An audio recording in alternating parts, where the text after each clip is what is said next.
And welcome into the Tuesday edition, Robby and Rexrode, 102.5, 106.3 The Game, brought to you by First Horizon, Big Bank Muscle, Small Bank Hustle. Visit firsthorizon.com/get it all. Robby Stanley, Joe Rexrode, Nick Keyser here with you. Hope everybody's off to a wonderful start of their day here today. Joe Rexrode, good morning. How are you doing? Good. Apparently not on camera. Thanks, Max. I'm doing okay. I'm getting texts from Stilly this morning. It's an early start before the show. Yeah. Pre-show text from Stilly. That's impressive. You know what that means? Even Stilly knows. He dropped up doo-doo on the air yesterday so bad. he can't sleep at night. I got it. I'm sure it has nothing to do with the baby. Yeah, well, I hope it has something to do with the baby. But I fear that Stilly knows that on the scale of Stilly dumb takes, he had a real special one yesterday. I think I may have to deal with this at 7:45. Okay. You know, it's funny we bring up Stilly because sometimes this is his time of year to shine. I mean, Joe, we're approaching the 1-year anniversary of the 9-minute run thing from Rick Barnes. A 9-minute run when it was actually like 45 seconds. A 9-minute run. Completely made up crap. We're not going to say good run by the Vols on this show. We're going to tell it like it is. I'm going to make something up about a 9-minute run. Good God. Like that was at some point in the tournament last year, wasn't it? I can't remember exactly when. Was that the Purdue game? Yeah, it was the Purdue loss. Okay. Yeah. All right. Well, we tell it like it is on this show. I'm going to make up some stuff about a 9-minute run. Get after Rick Barnes. It's his time of year to shine, baby. Yeah. Love it. Yeah. Got a lot to get into on the program today. Mike Wilson will be with us at 6:30 from the Knoxville News Sentinel. We'll get his thoughts on Tennessee's path in the NCAA tournament. Gentry Estes from the Tennessean will be with us at 8.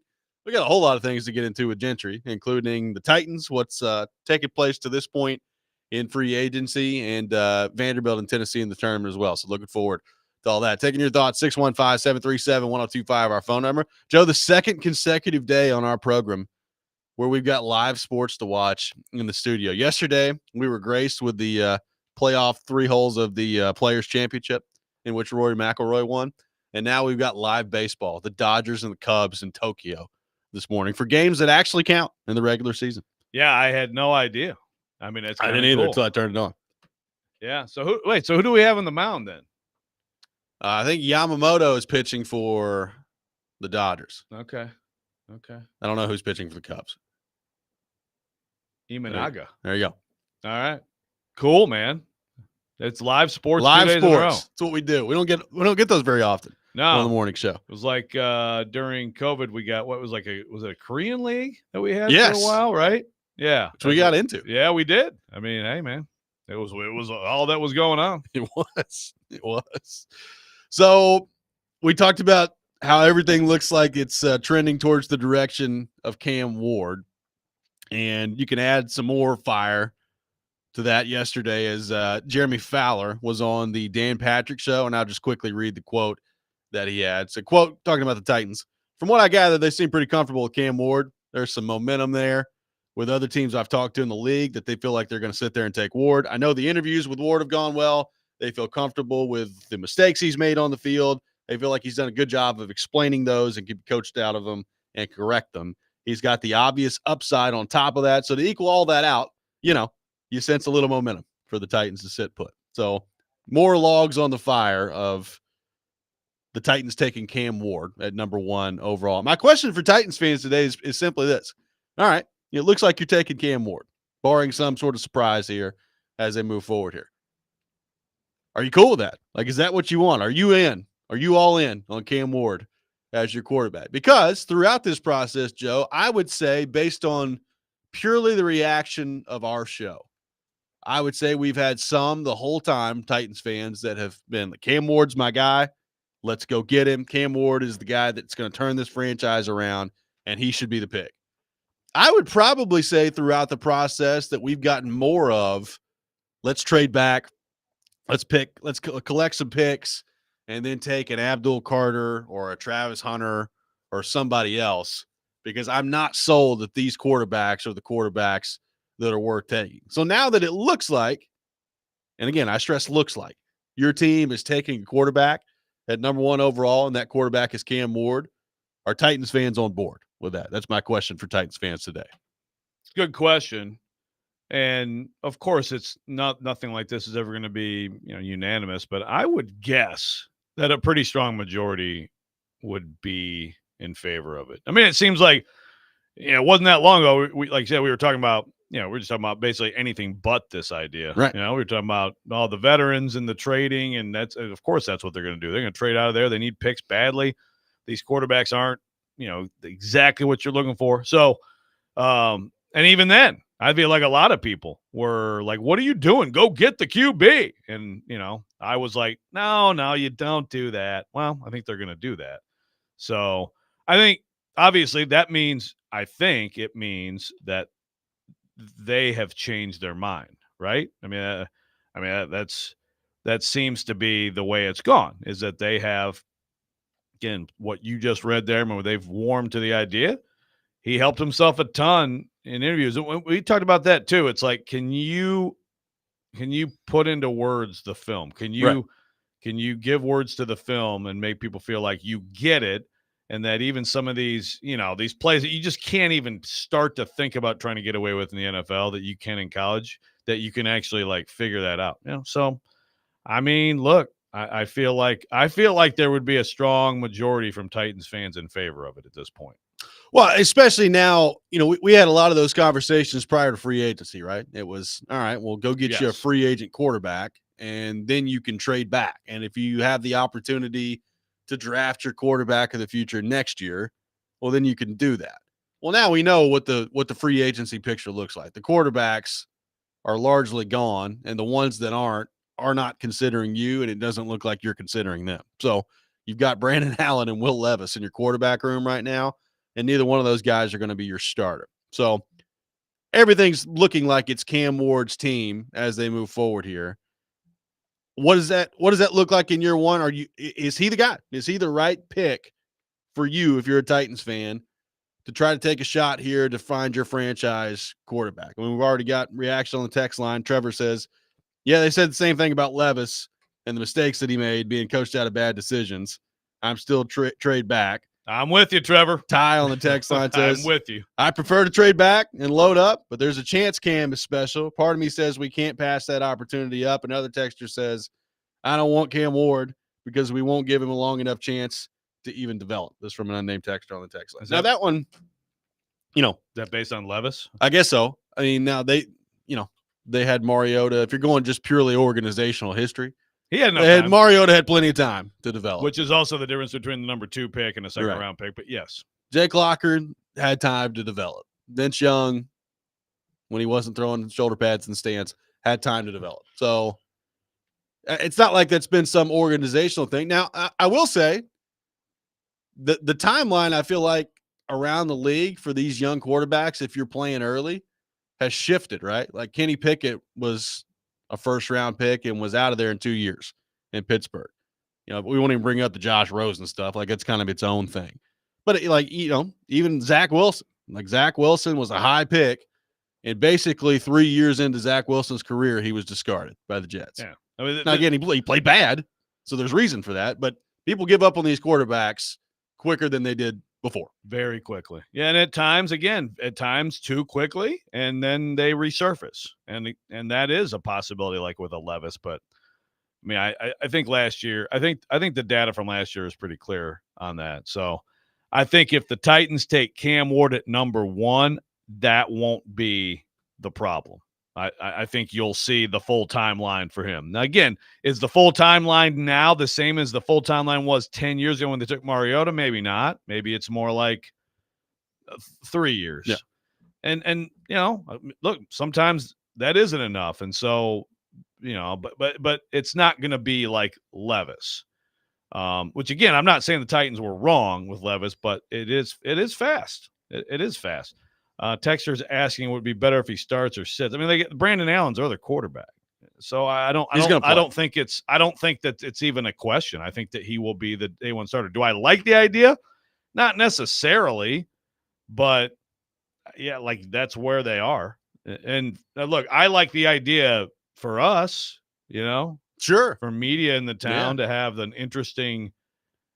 So even if the Titans are again scoring 17 a game, at least you're like all focused on the rookie quarterback. Yeah. You know, but I don't necessarily. I think anytime you can give these guys some time, I think that's a great thing. I think it is too. Now, having said that, we talked about the sitting versus playing the other day, and like clearly, Jaden Daniels didn't need to sit. It's pretty clear he didn't need to sit. CJ Stroud didn't need to sit. It's pretty clear that he didn't need to sit. Some guys do. Like, Mahomes is kind of his own thing. Did Mahomes need to sit? I don't know. Like, that was the situation that he was drafted into, and they had a guy that could play. And I do think sitting down probably benefited Mahomes. He's talked about that. But could he have come in immediately and played? Probably. But I don't know. Other guys, I think absolutely need to sit. I can tell you, Jordan Love needed to sit. Like that really needed to happen. So where does Cam Ward fall on that sort of scale? I don't know. He's played a decent amount of college football at a higher level than Jordan Love, for example. Like, is he a guy that would actually benefit from sitting, or is he a guy that, like a Jaden Daniels, that's ready to play and is ready to go right from the jump? I'm not even talking like the level of play of Jaden Daniels, but there are guys that are ready to go as soon as they get in the NFL. Yeah, I mean, some guys come in the NFL after 3 years, and that's not Cam Ward. He's went to 3 schools and he's been around, so I think he fits the profile of someone who can come in and play and is as ready as you would want, as ready as you could expect, right, for a rookie. Robin Clarksville says, so if Hendon Hooker and Joe Milton were in this draft, would they be drafted ahead of Cam Ward? No. If so, they're both backup quarterbacks. No, they would. I mean, Joe Milton went in the last draft, man. Robbie won a bet with me because I thought he'd go in the 5th round. Where did he go? In the 6th round? Or did I win the bet? No, I won the bet. He went at the end of the draft. Of course, no. He would not go anywhere near ahead of Cam Ward, and neither would Hendon Hooker. Now, Hendon Hooker, I'd like to see the alternative reality of no ACL. Yeah. But he's still probably not a first-round pick. Probably not a first-round pick, and that is, some of that has to do with their offense. So, we'll see if Nico can break that.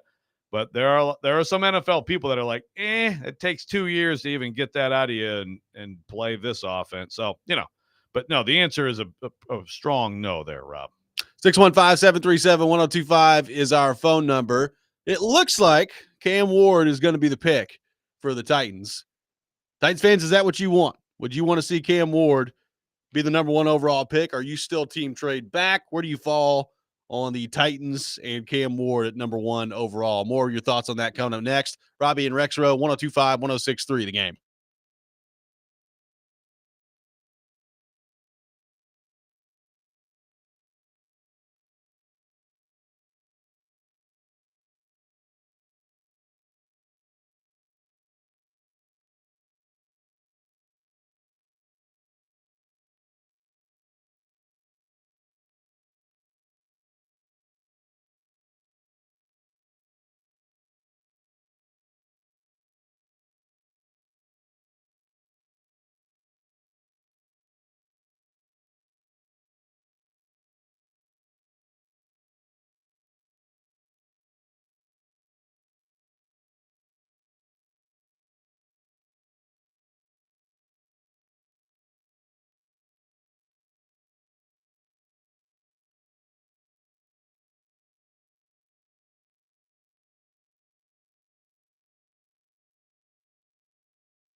Come play hooky with 102.5, 106.3 The Game this Thursday and Friday at Boomba's Pizza and Watts Bar from 9 a.m. to 6 p.m. Thursday will be at Boomba's in Murfreesboro, and on Friday at the Boomba's Spring Hill location.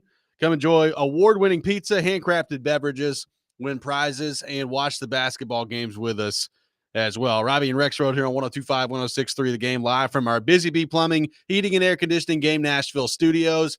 Over the $99 yearly Beehive membership, where the buzz is always about great service. Taking your thoughts on Cam Ward and the Titans. It looks like that's the way the Titans are going at number one overall. Is that the way you want to go? We've had varying thoughts on that so far on the text line. Joey from Bellevue says, I'm on team pick best player available. Hasn't drafting for need gotten this team in this awful situation. Brandon from Spring Hill says, Geno Smith is a good example of a quarterback who was drafted not in the first round by a bad team that went through playing bad times with bad teams. He eventually turned it around and played well with the Seahawks.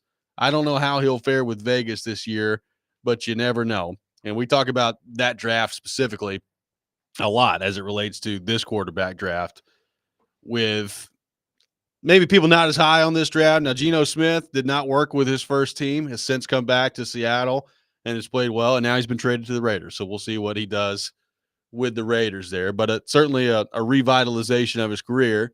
If you're the Titans and you're drafting Cam Ward number one overall, you need him to work with you. You don't need Cam Ward to be the revitalization story 4 or 5 years down the road. And again, like I did it again yesterday, Joe. I'm watching some Cam Ward clips and YouTube film because I opened up Robby's film room, which is not as I guess organized as Jared's film room is. I'm sure it's very nice. Though. It's very nice. And again, you watch some of the throws he makes, and you're just like, "Good Lord!" Like he's ready. Like he's the guy. But I've watched some other things that like Orlovsky and other film guys have broken down, and there's a lot to work out of his game as well. And the question is, when he gets to the NFL, how ready-made is he going to be, and can he minimize some of the mistakes that we saw in Miami, and can he maximize some of the, I think, really good arm talent that he has? It's been interesting to hear like Trevor Maddich talk about him too on with Stilly. Like he's got really good arm talent. He's got borderline an elite arm. So that's very intriguing. There's a lot that's attractive about that. You can make a lot of throws with Cam Ward in the NFL. I think you can make a lot of throws with Will Levis in the NFL too. So it's not always just about the arm. So I think it's going to be fun. Am I convinced that Cam Ward's going to be a great quarterback in the league? No. And I think that's where a lot of Titans fans kind of come down on this right now. Right. And I think one sort of issue here for some people, which I totally get, is that, when something doesn't work out, a lot of times it's like, okay, try the other thing. Right. It's not always the right decision, but again, it's like Vrabel to Callahan. In this case, it is. Just like we had a text earlier, it is like kind of the same idea, right? It's, Will Levis, you absolutely had a nice cut up of Will Levis big time throws at Kentucky, where you're like, my goodness, look at that cannon. And look at that deep ball. And again, I mean, even, you saw some of that as a rookie. And then you were like, but can he, stop doing the hero ball stuff and the weird stuff and just the bad turnovers, the death picks? Well, at this point in his career, the answer is no. Right. And he's been given up on. Again, Cam Ward will get more time. There's no doubt. Like Cam Ward, if he's the pick, will get more time. But I get like people are like, so this is again doing this thing again with like wow, tons of talent, but does this stuff on the field that you just can't do. Anybody can talk about not doing it. Some people just never stop doing it, and some people are talented enough to overcome it. Your guy, Brett Favre, reverse Robin Hood, is exactly that guy, But most people who can't resist those urges enough don't make it in the league. Well, and let me be clear. Like, I think Cam Ward is a better prospect than Will Levis was. And we talked a lot about Will Levis at the time. I was not on board with the Will Levis draft pick. I don't think you were on board with the Will Levis draft pick. And then the Titans draft him, and you're forced to just say, all right, well, they drafted him now, what he's got. And let's see what he can do. So, we could sit there and relitigate all that. I do think Cam Ward coming out of the draft is a better prospect than Will Levis coming out of the draft was. Does that mean that Cam Ward is going to be a can't miss guy for you at quarterback at number one overall? That I'm not convinced of. And Who are you convinced of that? Because if you would have told me that Trevor Lawrence would struggle to the degree that he struggled in the NFL so far, I'd have thought you're nuts. I thought Trevor Lawrence was can't miss coming out of the draft. And he's been okay, but he's not lived up to what he was supposed to be. Not close. I mean, he's been good enough to get a second deal. He's been good enough that the Jaguars, I mean, they're not giving him away. They're not trading him away. Like, he's their guy. But yeah, it's not even close. If you're a Titans fan right now and you could have that level of play from Cam Ward, would you take it? Basically the same It's a good player. question. I mean, I probably would say yes, because you can still win with that. Like, you can win, Trevor Lawrence has won a playoff game. Yeah. But it's not exciting. I mean, I understand. It's not exciting. Everybody wants the great. Everybody wants Mahomes. Right. Like Jared threw out yesterday, Kyler Murray. Like, if Cam Ward is Kyler Murray, would you take that? If he was that fun to watch, again, now I'll just put on the media hat. Yes. That's an interesting one. Kyler Murray. Yeah, like I think Kyler Murray has been good. He got the second deal. Is Arizona is Kyler Murray, and maybe some of this is because of where he is, I don't know.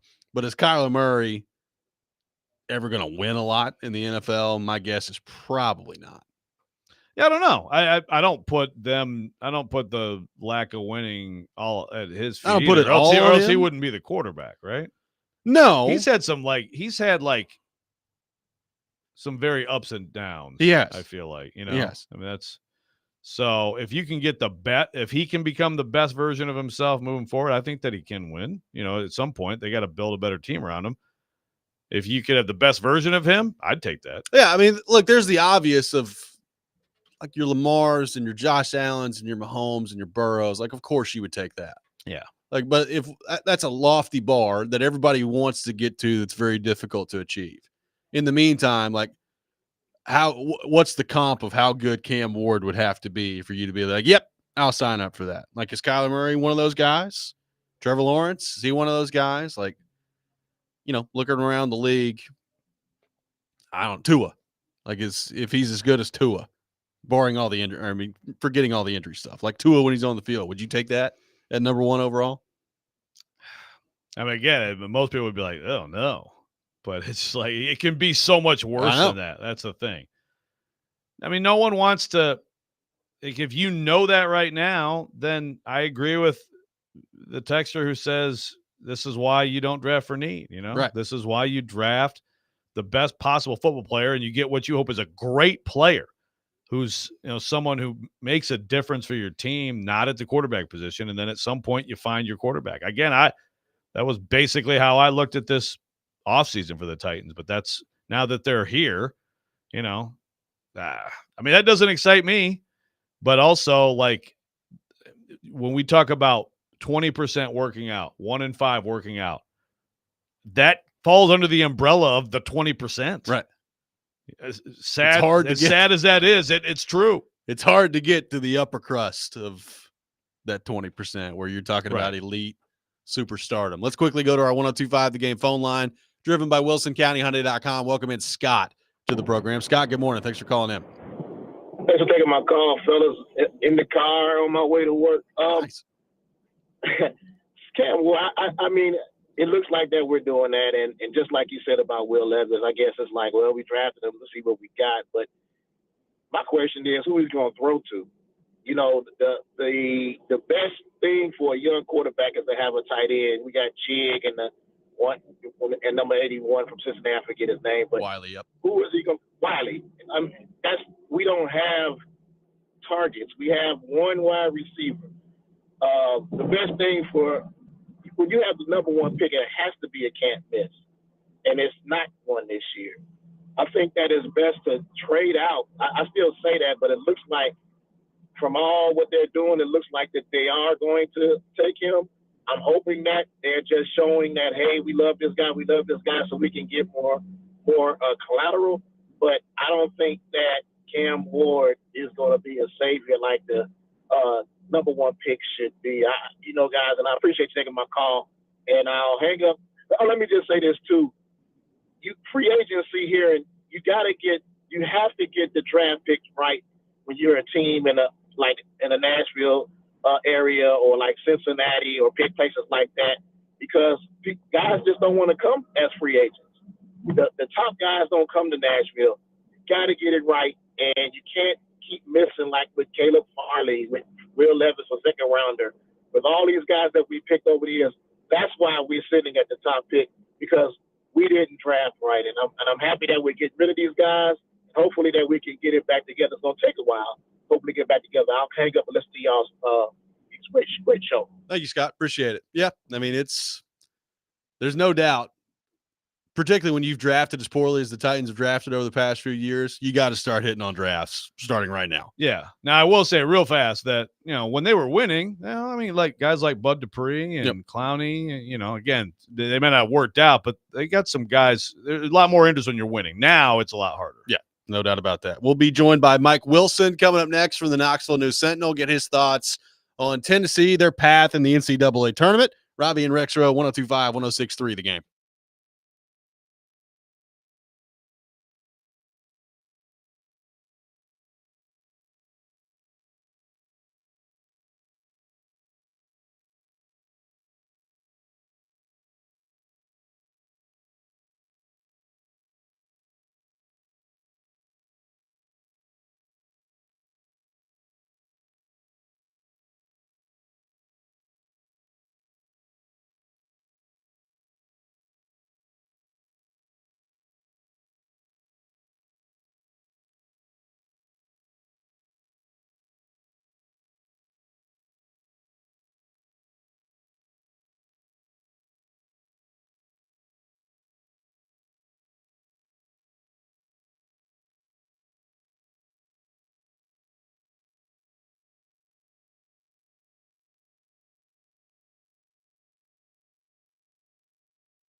Welcome back in, Robby and Rexrode, 102.5, 106.3 The Game. Robby Stanley, Joe Rexrode, Nick Keyser here with you on this Tuesday morning. We head to our 102.5 The Game phone line, driven by WilsonCountyHyundai.com, and welcome in our friend Mike Wilson to the program, who covers Tennessee for the Knoxville News-Sentinel. Mike, good morning. How are you? I'm doing great. How are you guys? Doing awesome, man. Appreciate you Super. taking time to be with us. You're going to be hanging out a lot with the Rexrode here over the next potentially a few weeks here. So good for you. A lot of Rexrode coming up. What a fun time. Yeah, that's why I'm doing great now, because I know I won't be later. Nice. Very well done. Very well done. So, Mike, Tennessee gets things started against Wofford coming up on Thursday, and then we'll see where things go from there. But what do you make overall of the draw for Tennessee, their side of the bracket, and their path moving forward here? Yeah, I think from a first weekend draw, it's pretty good for Tennessee. Utah State offensively is interesting, but I don't think Utah State or UCLA as a potential second weekend matchup is bad from a 7-10 perspective. So I like that overall. If you're talking about what Tennessee got, second weekend's definitely interesting in terms of what's potentially out there. I mean, Kentucky, obviously a team that you lost to twice, is a possibility. Illinois, you beat on a buzzer beater in their arena in December, but Illinois probably is better than a 6 seed. They just had a really bad February while they were super sick. So that's a really talented 6. So that second weekend draw is interesting in terms of that Sweet 16 potential matchup as well. Well, you didn't mention Houston and the Elite Eight I game didn't that we're get the already Elite Eight yet. presuming. Is Houston getting past Gonzaga? Oh, God, Ooh. yes. Are you picking that upset? I have not picked that upset, but I'm saying when you talk about a second round matchup, that could is be a fun. hard second round matchup. I look at UConn and Florida too. I mean, I think Florida will dust them, but then again, There's the pedigree there, but yeah, Gonzaga, Houston, you're talking analytics, it's a top 10 KenPom game in the second round of an NCAA tournament, so that's kind of wild. But the other half, that top half, Purdue is the 4, Clemson is the 5, is not that intimidating. no. That's not a great half there. I mean, if Tennessee ran to Purdue, the only thing they're dealing with there is the bugaboo of NCAA tournaments past. But Braden Smith to Kai Ziegler would be a super fun March matchup. But let's say we do get Houston, Tennessee. I think Houston's really freaking good. They can actually shoot this year, but I also think that Tennessee could have gotten a worse 1 seed than Houston. I think Houston's probably the second best team in the country behind Florida. And when you talk matchups too, I think Houston's a tough matchup because you're kind of playing a mirror image of yourself if you're Tennessee. Whereas I fully recognize Duke is immensely talented, Cooper Flagg, number 1 pick, all that. I think Tennessee would have preferred to play Duke potentially because they've seen Duke in the postseason before. They like messing up freshmen. They've got the old guards. There's some stuff there that I think matchup-wise works a little bit better than maybe what you'd get with Houston. But that game, man, I wouldn't want to be an official calling Houston, Tennessee. No doubt. Mike, how important is Jordan Gainey going to be in terms of the role he plays for how far Tennessee goes in this thing? Well, he's been important for a long time. I mean, his play this season has changed a ton about this Tennessee team. I mean, offensively, their profile is better than last year's team, which had Dalton Connect, and that kind of bends the mind just a little bit because it looked so good with Dalton Connect. But I think one of the big reasons why this team is better analytically, metrically, offensively, is because of Jordan Gainey. The way that he's scoring, the things that he's doing more than you got from Santiago Vescovi last year. And that's one of the reasons that this profile, I think is raised for the overall ceiling of this team. I mean, what he's done in a couple of games, Illinois and Florida, immensely special. But he's producing like 9 to 12 a game, it feels like, on a pretty regular basis. And importantly, he's good with the ball in his hands now. That allows the Kai Ziegler to be off ball some of the time. They can initiate some different stuff. You've seen them do that from time to time with Gainey and Meshack, but just what he's giving them offensively has really changed what they're able to do. All right, so my biggest concern on this team is Igor. Yep. Igor Milicic.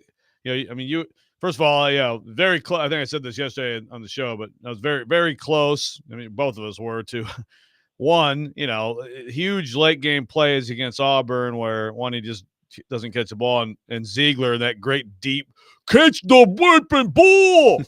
And then, and then he just doesn't run the play where it's a slip for a dunk, and he pops out. And Barnes, I might have almost said a swear word at that point. But beyond No. that, I just no, I know almost. But beyond that, it's just I don't like what I saw in terms of compete level and physicality. I mean, I know that's not his game, but still, if you're going to be the foreman for this team, you got to bring more of that. What is going on with him? What can they do to get him going? I mean, he's the X factor. I think I probably said it to you during the Florida games. We were sitting next to each other. He's the guy that you make the Final Four if he's playing well, potentially, or you might get bounced in the first weekend if he just doesn't show up again. Those were 2 championship level games with Auburn and Florida. One of them literally was a championship game, but those are 2 deep tournament games in terms of what you're going to see. And one of your most important players kind of no-showed you there. I mean, Florida, the game comes down to rebounding in large part against Florida. Igor is your best rebounder. He gets 1 rebound, is in foul trouble, is not present in that game. Saw a lot of similarities in Auburn's game. And you referenced the 2 turnovers, which in that late game too, that was when Auburn had made their run. They'd already made the run, and Tennessee comes out of a timeout, and then there's those goofs. You've got to have him out there for his rebounding, for his floor spacing. I mean, he's a good passer. Like, he's just the guy you've got to have out there. But you got to have him out there being at his best. And it's been probably a month since I felt like he's really been consistent and good. His rebounding's notably down in that stretch. But like first half of SEC, pretty darn good. Just hasn't been that. That's the guy they've got to get going. I talked to Coach Gainey after the game, and he kept talking about, he's heard it from us. He's heard it from his teammates. Enough talk. We need him. Like, we just need him to focus on defense and rebounding, let the rest fall where it is. But I mean, Tennessee knows how important he is. He's heard how important he is. Now it's a matter of, can you get going against Wofford and, have a good, start feeling yourself again game and move forward well, because Tennessee's going to need him to really show up in one of those games. So, Mike, a lot of talk about the conference in general, obviously, with 14 teams getting in the tournament. How much do you think playing through the meat grinder that is the SEC has prepared Tennessee for this tournament? It's prepared me for this tournament, so that's pretty good. That is good. Yeah, I mean, I think that's obviously a great situation when you've gone through this conference and played the teams you've played the styles you've played, but now you're heading into something different. And I think a wild card factor there is always how it's called. I mean, you've seen the SEC and the way the games are played and the way they're called. So can you adjust now to a little more freedom of movement change in terms of how it's called and officiated? But a lot of those teams have a good chance to make some noise.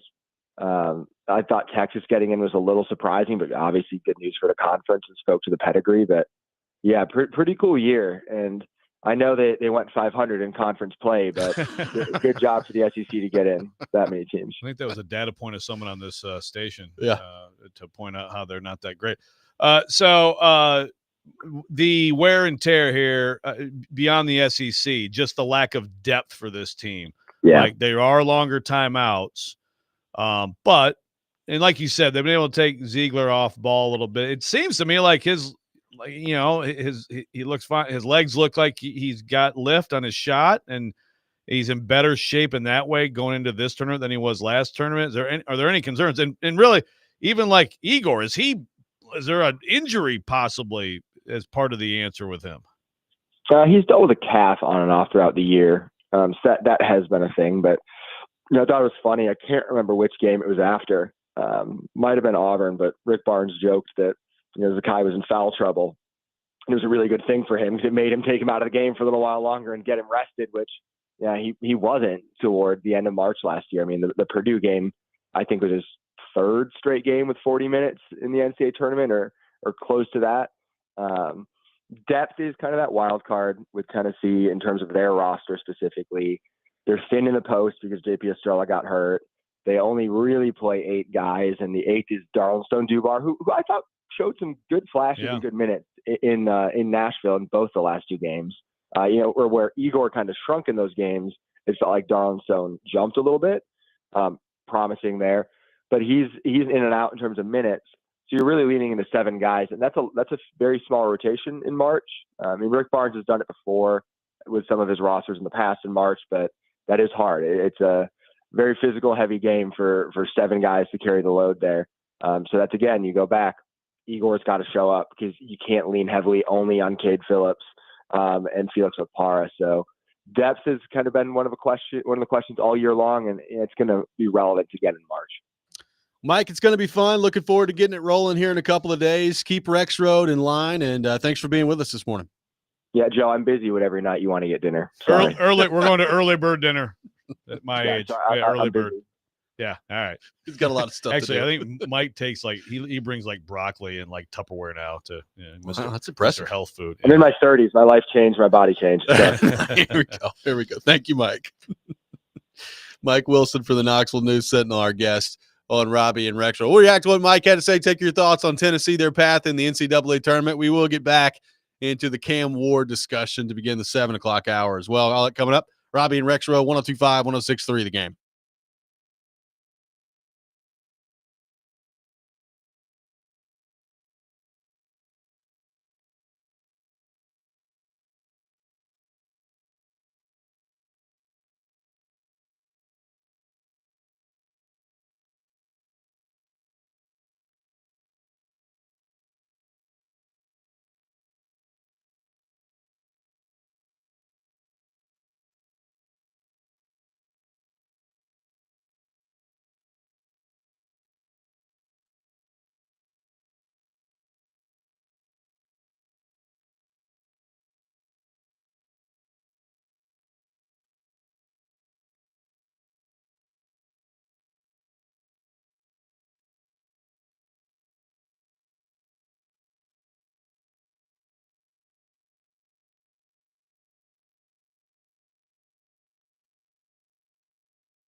Welcome back in, Robby and Rexrode, brought to you by First Horizon, Big Bank Muscle, Small Bank Hustle. Visit firsthorizon.com/get it all. Robby Stanley, Joe Rexrode, Nick Keys are here with you on this Tuesday morning.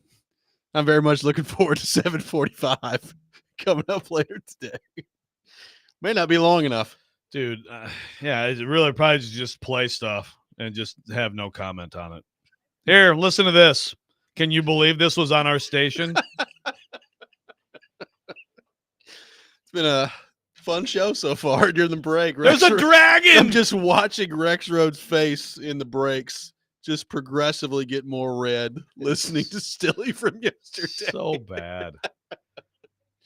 There's dragons in town. It's still playing. Oh, God, sorry. A 9-minute run. There you go. Oh, man. 9-minute run. I forgot about like how bad that was. Oh my God. Oh, geez. And now we're at the time of year where we got more opportunities for more of it. The madness begins. It does. The madness is back. It does. Appreciate Mike Wilson for being on with us there. What did you make of what he had to say on Igor Milicic and what that's going to look like for the Vols moving forward here? Yeah, I think that's a great point about the Wofford game. It's like they should run like a few sets for him to get some shots. He's a really good player. He, I mean, he's a good shooter. He spaces the floor. That's the thing. You got to have him out there. Cade Phillips is an active freshman and gives you a little bit more of that grit and athleticism around the rim. But you got to have Igor in to space the floor because obviously with Akpar, I mean, he's a kind of limited player, right? I mean, he's going to rim run and dunk, and he can protect the rim, but he's not a guy you throw the ball into. Different from last year when with Adu, you had a little bit more, throw it in and he can face up and get you buckets and things like that. So with Milicic, you have a guy who can shoot the three, who can drive it. Like you said, he's a good passer. It was disappointing. He kind of, he just got kind of punked, especially in the Florida. I mean, like the Florida game they are so big and strong and aggressive up front. So they can make a lot of people look bad. But if you're going to make a run here, because he's right, the Houston game, that's where, you're running into some dogs, if you get to that game. I mean, those guys, Houston has been underperforming this tournament because they play this great defense. They're super physical, just like Kelvin Sampson teams always are, but they just, they'll have this bad shooting night and they'll be out. But if you get to that game, that's where like you got to be so tough. Can you get to that game? I mean, I agree. I think that I like their chances to get out of here, and I would still like them against either Illinois or Kentucky in the Sweet 16. But this weekend, a big priority is to get him going. What about on the Gainey front? He's had some big buckets for them down the stretch in the regular season, in the tournament as well. And you heard Wilson. It's not the first time Wilson's brought it up there of how important he's been just allowing Zakai Ziegler to play off ball on occasion. So from the Gainey perspective, how big is he going to be in terms of determining how far they go in this thing? Yeah, big, and it's so different now than a year ago. Really, if you look at Gainey last year, he was kind of a revelation early in the season. Yeah. There weren't like huge expectations for him. Everybody was talking about Dalton Connect, but Gainey was also like, man, this guy is a real big addition. And he shot terribly, like through the SEC. He went into just a huge shooting slump, and it continued in the NCAA tournament. And now I just feel like he's putting on the ball on the floor more and being more aggressive and not just settling for pulling up every time. He's physical. He can get to the rim. I just think he's got a ton of confidence. And, between Ziegler hitting shots now better, and I think that they have some of it is forced with the injury and stuff. But I think his legs are in pretty good shape right now. And then obviously Chaz Lanier is a huge storyline for this tournament. They got to get him shots and he's got to hit them. But that's a nice trio to go with Meshack on that perimeter and makes four people, keep somebody resting.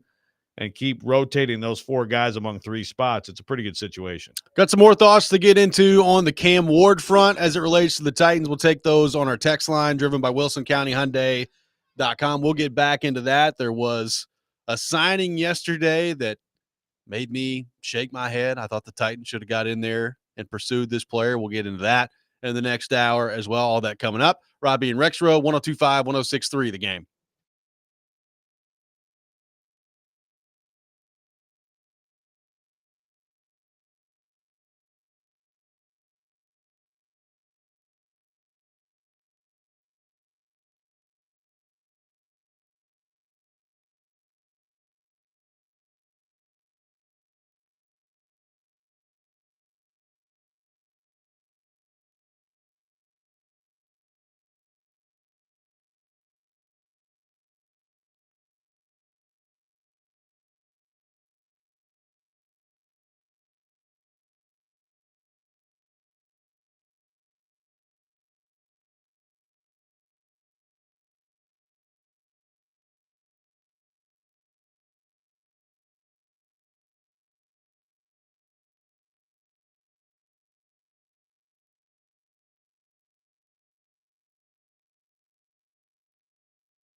Hour number 2, Robby and Rexrode, 102.5, 106.3 The Game, brought to you by First Horizon, Big Bank Muscle, Small Bank Hustle. Visit firsthorizon.com/get-it-all. Robby Stanley, Joe Rexrode, Nick Keys are here with you on this Tuesday morning. We are live from our Busy Bee Plumbing, Heating, and Air Conditioning Game Nashville studios.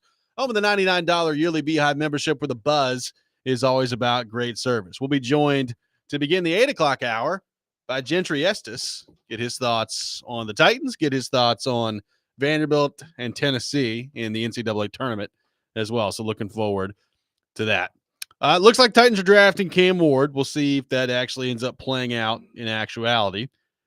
And a lot of your thoughts on that front. Philip brings this up on the text line, and it's not the first time we've gotten a question like this week, so let's address it. It says, after training camp and all the preseason games, if Levis looks better than Ward and starts week 1, does Ward need to start week 1 no matter how Levis plays to justify the pick? There has to be a thought that a third-year Levis can outshine the rookie. If Cam Ward this is just my thought on it, Joe, you can tell me if you disagree. If Cam Ward is the pick, I don't think it matters what Will Levis looks like in camp. First off, I'm still not convinced Will Levis is going to be here. There's a long time between now and August when camp opens up. I think there's still a chance he's not on the roster by the time that rolls around. If he is on the roster and Cam Ward's the pick, I don't think it really matters what Will Levis does. He's not going to start over Cam Ward when the season starts. Yeah, I wouldn't think so either. And, you know, it's an interesting – if that were the case and they have Levis, Brandon Allen, and Cam Ward, like, you know, obviously Brandon Allen is he's just here to be a backup quarterback. That's what he is. But like, what do they do with reps? I mean, you just immediately just say, Cam Ward, QB1, you're getting all the first team reps. Yeah. I think that's what you do.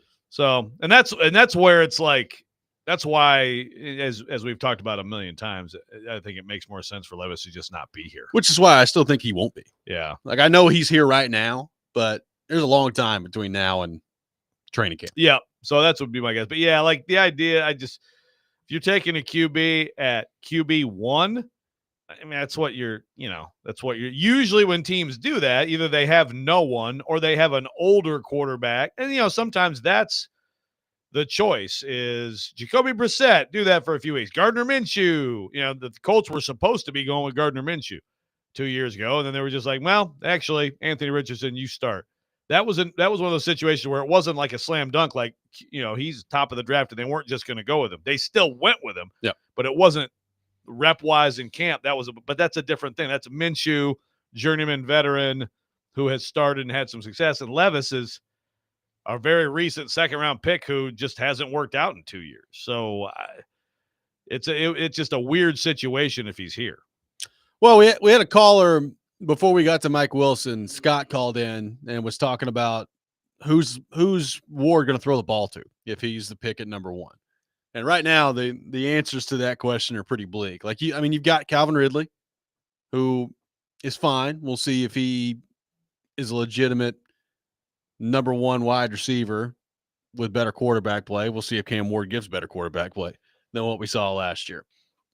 You got Chig and Josh Wiley at tight end, neither of which are all that exciting, but I think are low-level starters in the league that you can at least get by with.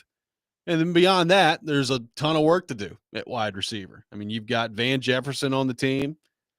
You've got Bryce Oliver, who knows if he's even a serviceable NFL player. I think there's some high hopes for him, but who knows what that looks like.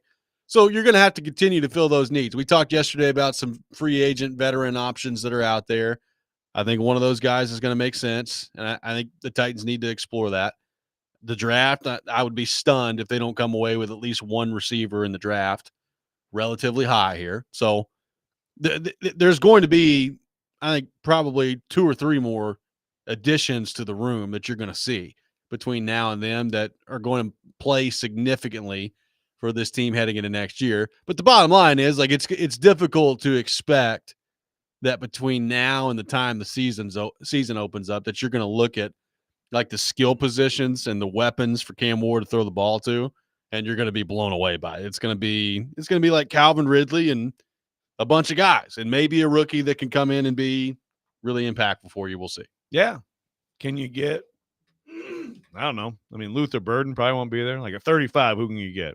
Matthew Golden won't be there. Probably won't be there for your Packers either. But there'll be, if you went receiver, if your top player was a receiver, I mean, it'd be a nice thing to give as you've worked on this offensive line. It'd be really nice to give your quarterback a receiver too. It just then the people on the defensive side of the ball are like, hey, what about us? So there's going to be some signings, but none of them are going to be, game-changing signings from here in free agency. I mean, you have to add bodies. Texture says, Greg Cosell and Chris Sims said Cam Warren's their favorite player in the draft, regardless of position.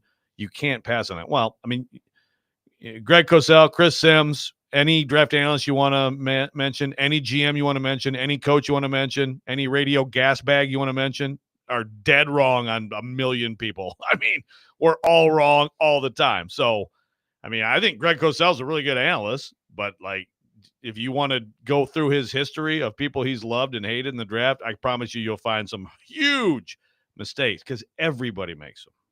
Yeah, and look, you'll also find people that look at Cam Ward and they say, "Yeah, I just don't see it. I don't think that he's worthy of the number 1 overall pick." I have no idea. Like Cam Ward may come out of the gate and be awesome. Like Cam Ward may be exactly what the Titans are looking for. Like I would hope throughout this process, with a combination of the film and meeting the guy in person and going over the film with him and talking to him and gathering more information about him. Clearly, if the Titans go that way and that's the way that they're leaning, then he has convinced and the tape has convinced them that they feel like he could be a franchise level quarterback and he could be a guy that changes the direction of where this whole thing is going right now. So maybe he is. I hope he is. Like that would be great. I mean, Titans have been looking for that for a long time. They need that guy coming in here. And again, like you watch him play, he can make the throws. If he cuts down on the mistakes, then he could be that guy at the NFL level. It's just how effectively is he going to be able to do that? And look, I know we get caught up. It's this time of year. Like Jared's talked about this. We've talked about this. We talked about like how he's graded and where he's ranked among some recent first-round picks. And I'm not saying that that's unimportant, but a lot of those guys, we went through the list. Zach Wilson is graded pretty high. Not worked out very well at the NFL level. You can find some guys lower on the list that were not graded as highly that have turned into some pretty good players in the league. So draft grades, I'm not saying they're unimportant, but they're also not everything heading into the draft process. No, all of this stuff, you can go, if you really want to go back, just go back to last year. I mean, last year's a little harder, although there's still plenty of outcomes now that have been surprising. But go back 3 years, 5 years, and just go read. Like, again, Dane Brugler is awesome. He does incredible stuff. We'll have him on before the draft, but go back and read some of the recaps and some of the evaluations of some of these guys, and it's just completely wrong in terms of what ends up happening in the league, good or bad. It's just like there's just things you can't. There are so few like actual sure things, and sometimes what we think is a sure thing does work out. And so you're like, there you go. See, there are. But there are other sure things that don't. So, it's just like situation atmosphere. You just don't know how someone's going to react to stepping into this world too, as the money, all of it. I mean, it affects people differently, which makes it a fascinating thing, because if this was so easy and it was just math, then it would be a lot more boring. Skyler says the Titans are already making a mistake by not sitting the rookie quarterback in year 1. Assuming Ward is the pick and the starter next year, how much action are you guys expecting Pollard and Spears to get in order to help out Ward? I mean, I would assume a lot. Number one, it brings up another interesting point of like how we talk about pass protection all the time. How much of an upgrade is the offensive line going to be in them trying to run the ball, right? Like that's a big friend to your rookie quarterback if you can run the ball effectively. So I would assume, especially based on where their roster is right now and the lack of any weapons at wide receiver, that running the ball would have to be a big part of what they want to do next year. Running the ball has never not mattered in football. I know like Kaharski would argue otherwise. Pass the ball. That was a terrible Kaharski, but running the ball always matters. It always does. And look at teams, just look at teams that have been winning at a high level in this league recently. You can find a whole bunch of running attacks that are a huge part of that. Yes, great quarterback play too, of course. Yeah, you gotta compliment him with a running game. But also it would help to have another weapon. I agree, another tight end, but like another weapon on the outside to give you balance so that a defense now is in conflict and can't just pin you down. 615-737-1025 is our phone number. We'll take more of your thoughts on Cam Ward and the Titans, plus a player now off the board that I was hoping the Titans would have targeted, that they did not. We'll get into that. Robby and Rexrode, 1025, 1063, The Game.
Need a bracket to fill out for the NCAA men's tournament? Head to thegamenashville.com and download our print-off bracket presented by Toyota. Fuel your adrenaline at toyota.com. Toyota, let's go places. Also brought to you by thenewcumberland.com, Twin Peaks, and Bet365. Welcome back in, Robby and Rexrode, taking your thoughts on our phone and text lines driven by WilsonCountyHyundai.com. 615-737-1025, our phone number. I got one texter on Cam Ward says, don't get me wrong, boys. I'm not saying Cam Ward is anything like Lamar Jackson. But when Lamar Jackson came out of Louisville, I don't remember him having a huge stock.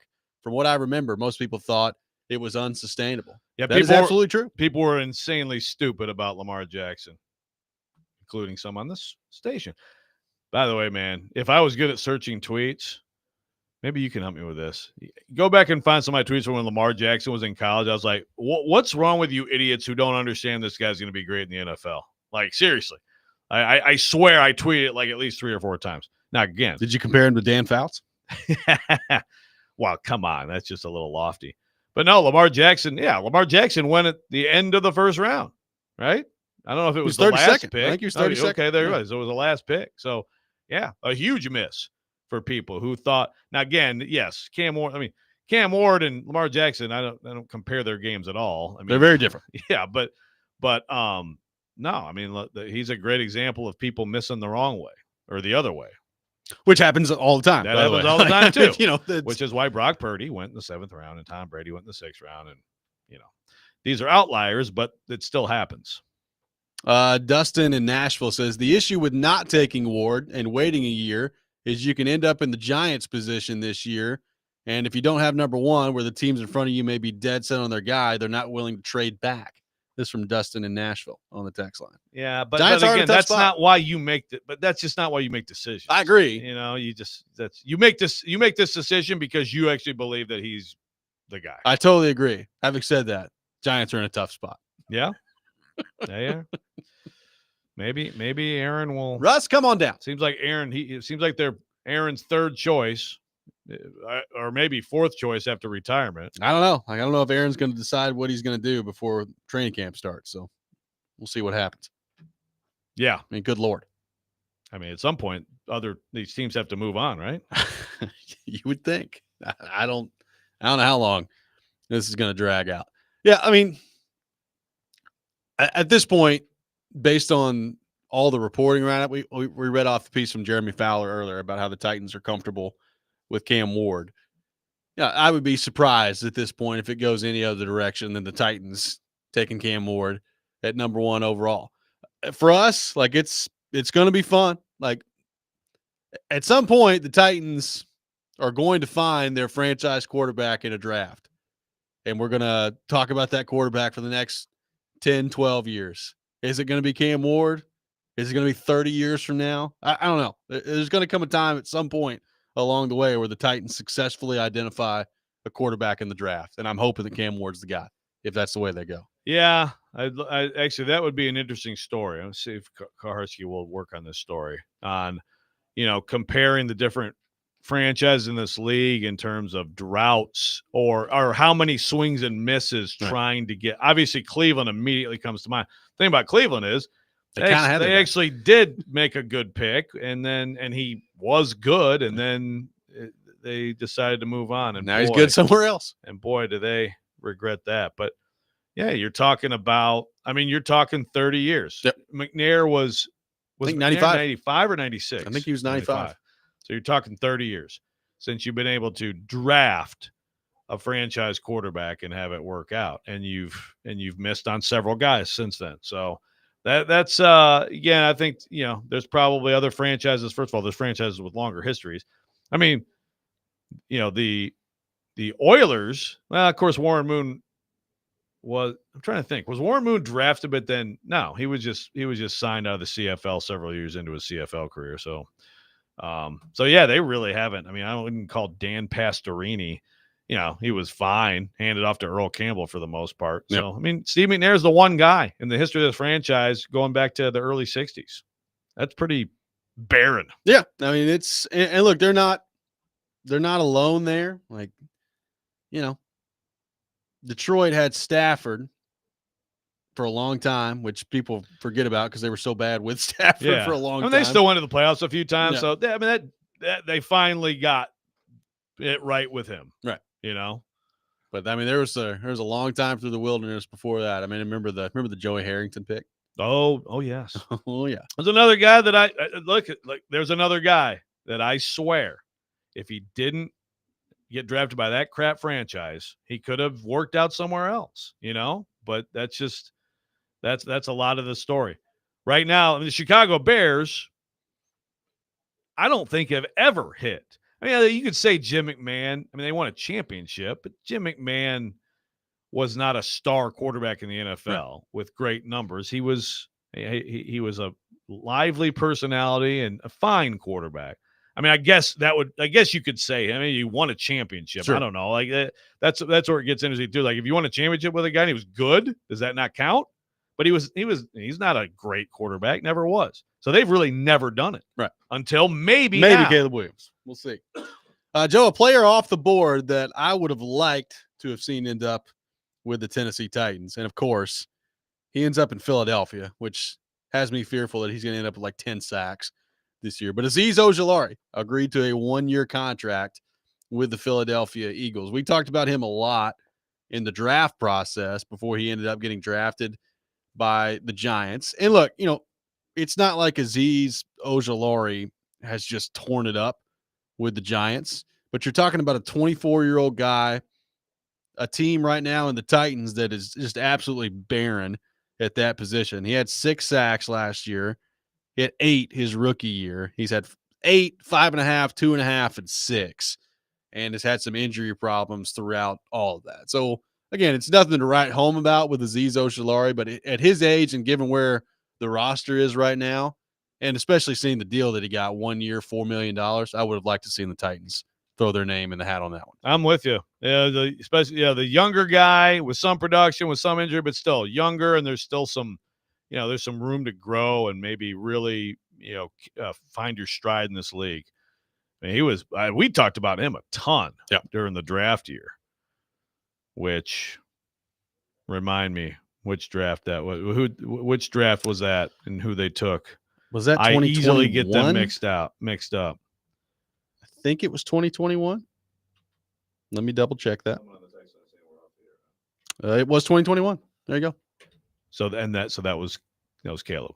Yeah, it was. So they went. I guess it was edge or corner. Is that the idea that year? Basically, I feel like though, because I know we talked a lot about Newsome too, who of course has worked out quite well from Northwestern going to Cleveland that year.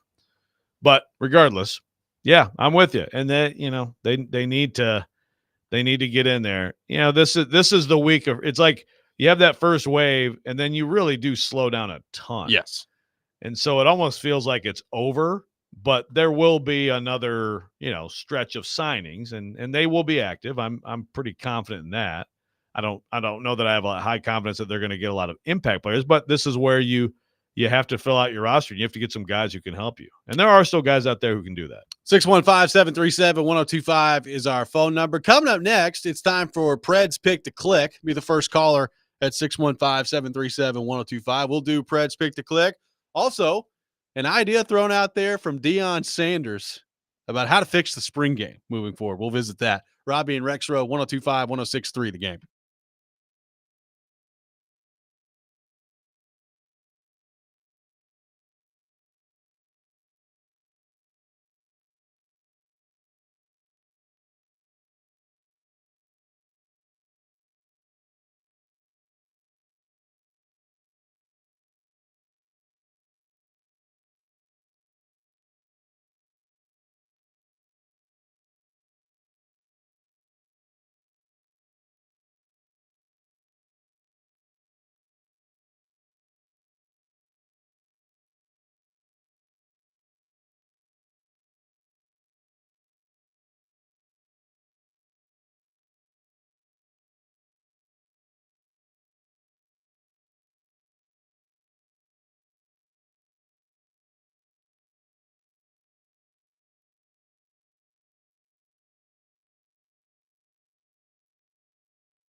Welcome back in, Robby and Rexrode, 102.5, 106.3 The Game, brought to you by First Horizon, Big Bank Muscle, Small Bank Hustle. Visit firsthorizon.com/get-it-all. Taking your thoughts on our phone and text lines driven by WilsonCountyHyundai.com. We will do Pred's Pick to Click a little bit later in the program, having some technical difficulties with the broadcast now, so we will get into that a little bit later in the program.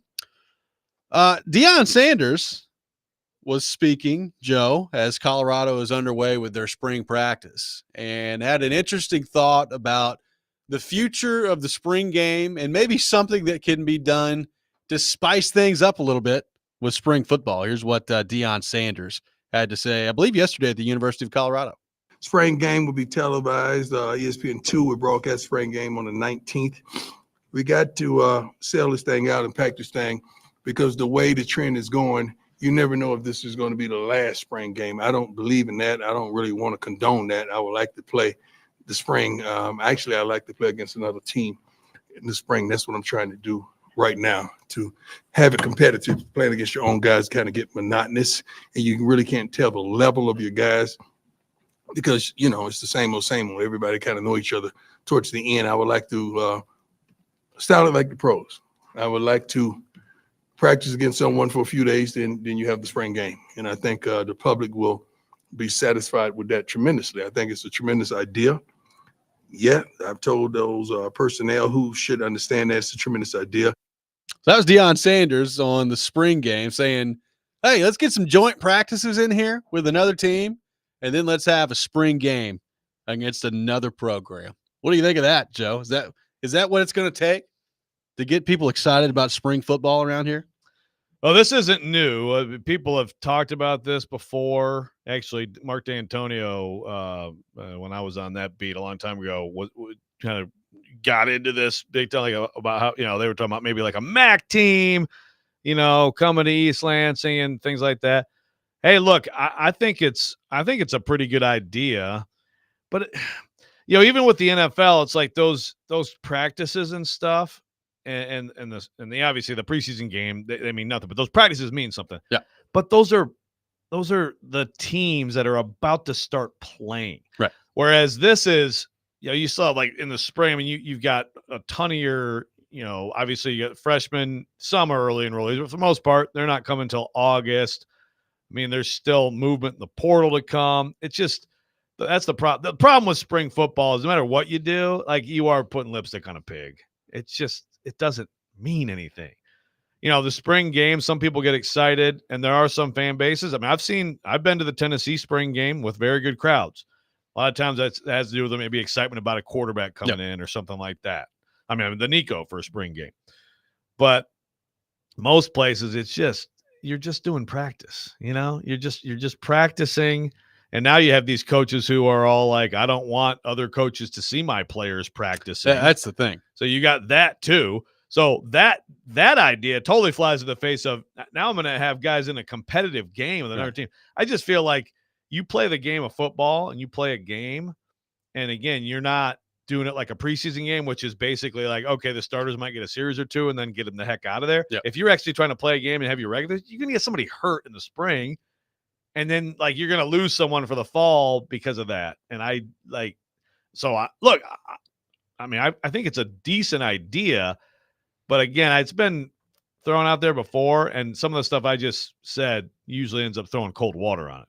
Well, I think part of the reason this is fascinating from Deion is exactly what you said, because of how different coaches are viewing this right now. Some coaches want no part of the spring game anymore, because they don't want other teams and programs having a chance to take a look on tape of some of their guys and then getting in the portal and going to get them. Like that's part of what the spring football is right now. Is like some people are staying away from the spring game and they don't want any part of that stuff. Some people say we're having a spring game as long as I'm going to be here as the head coach. And now Deion is talking about playing other teams. It's interesting, like how different the coaches are viewing this right now in terms of spring football. And again, like at the end of the day, does anybody really care about spring football? No, but it is different in terms of like how they view the transfer part of this. Like Dan Lanning, I think at Oregon, the other day was like, yeah, as long as I'm at Oregon, we're going to have a spring game. And he doesn't care about any of the transfer portal stuff. It's one thing at Oregon. It's another thing at, Nebraska or pick your other program across the country. Yeah, that's true. Like you can say the power programs, like they're the ones who are going to go out there and pluck from other teams. But I mean that like Nebraska's acting like they're, Toledo. I know. I the whole. I mean, I'm sorry, but like the idea that your guys out there. First of all these people were high school prospects, right? Correct. Like nobody's. He's sneaking someone in out somebody. of nowhere. It's like, whoa, who is this guy? 6'6", 320, runs a 4.5. Like, I understand the guys have been in the weight room, but what do you really like? You're going to be playing games next year, and if they're good, they're going to play in the games, and everybody can watch everybody's games. You think in the spring it's got some spies lurking around? Well, I guess the thought with is binoculars. Well, first off, there's college football has been known to have some spies with some binoculars. True. I guess the thought is like if somebody plays really well in the spring game, that it's like the portal window opens up and they're like, "Hey, right, we'll offer you a few more. You can start for us right now. Right. Yeah, come on in." Like, would that happen? Maybe. Now, again, to your point, how many teams actually play spring games anymore? Like they're like, I know Tennessee's is not. It's not really a game. Yeah, it's like a glorified practice. Is what it is. Very few, because the problem is it's really hard to have two full offensive lines. Correct. And so what you have is, you'll just have like couple walk-ons on one side or both sides or whatever. And then it's just like you can't even play. So and everybody who has any sort of injury, all the postseason surgeries that you held off happened, so they're not playing. So I mean the best thing you can do in the spring, to me, as far as like fan experience. And also, I think to get some value is to just go ones against ones. And so it's not a spring game per se. You can do the modified scoring thing where it's like you get 2 points for a tackle for loss. I mean, I've seen those spring games for. But at least if you have one best against best for some scrimmaging, that's not a spring game, right? Spring game is you're supposed to split the team up and have some of the best players on one side and some on the other side. Very rarely can teams pull that off anymore. Let's head back to our 102.5 The Game phone line, driven by WilsonCountyHyundai.com. Welcome in Cam to the program. Cam, good morning. Thanks for calling in. Good morning, fellas. Okay. So, I was at the 2007 Alabama 8A game when they had broke Ohio State's record for capacity. At halftime, they had made an announcement they had to shut the gates because we were at 92,000, which was the capacity of the stadium. And, I was born and raised in Alabama. Alabama was dirt poor. If you bring in another team, are those games still free? Can the fans, you get what I'm saying? I mean, if you bring in another team to play those games, like, cause, for me, anything Dion does is kind of like a money grab, and that's just the sunglasses, pistachio commercials, whatever.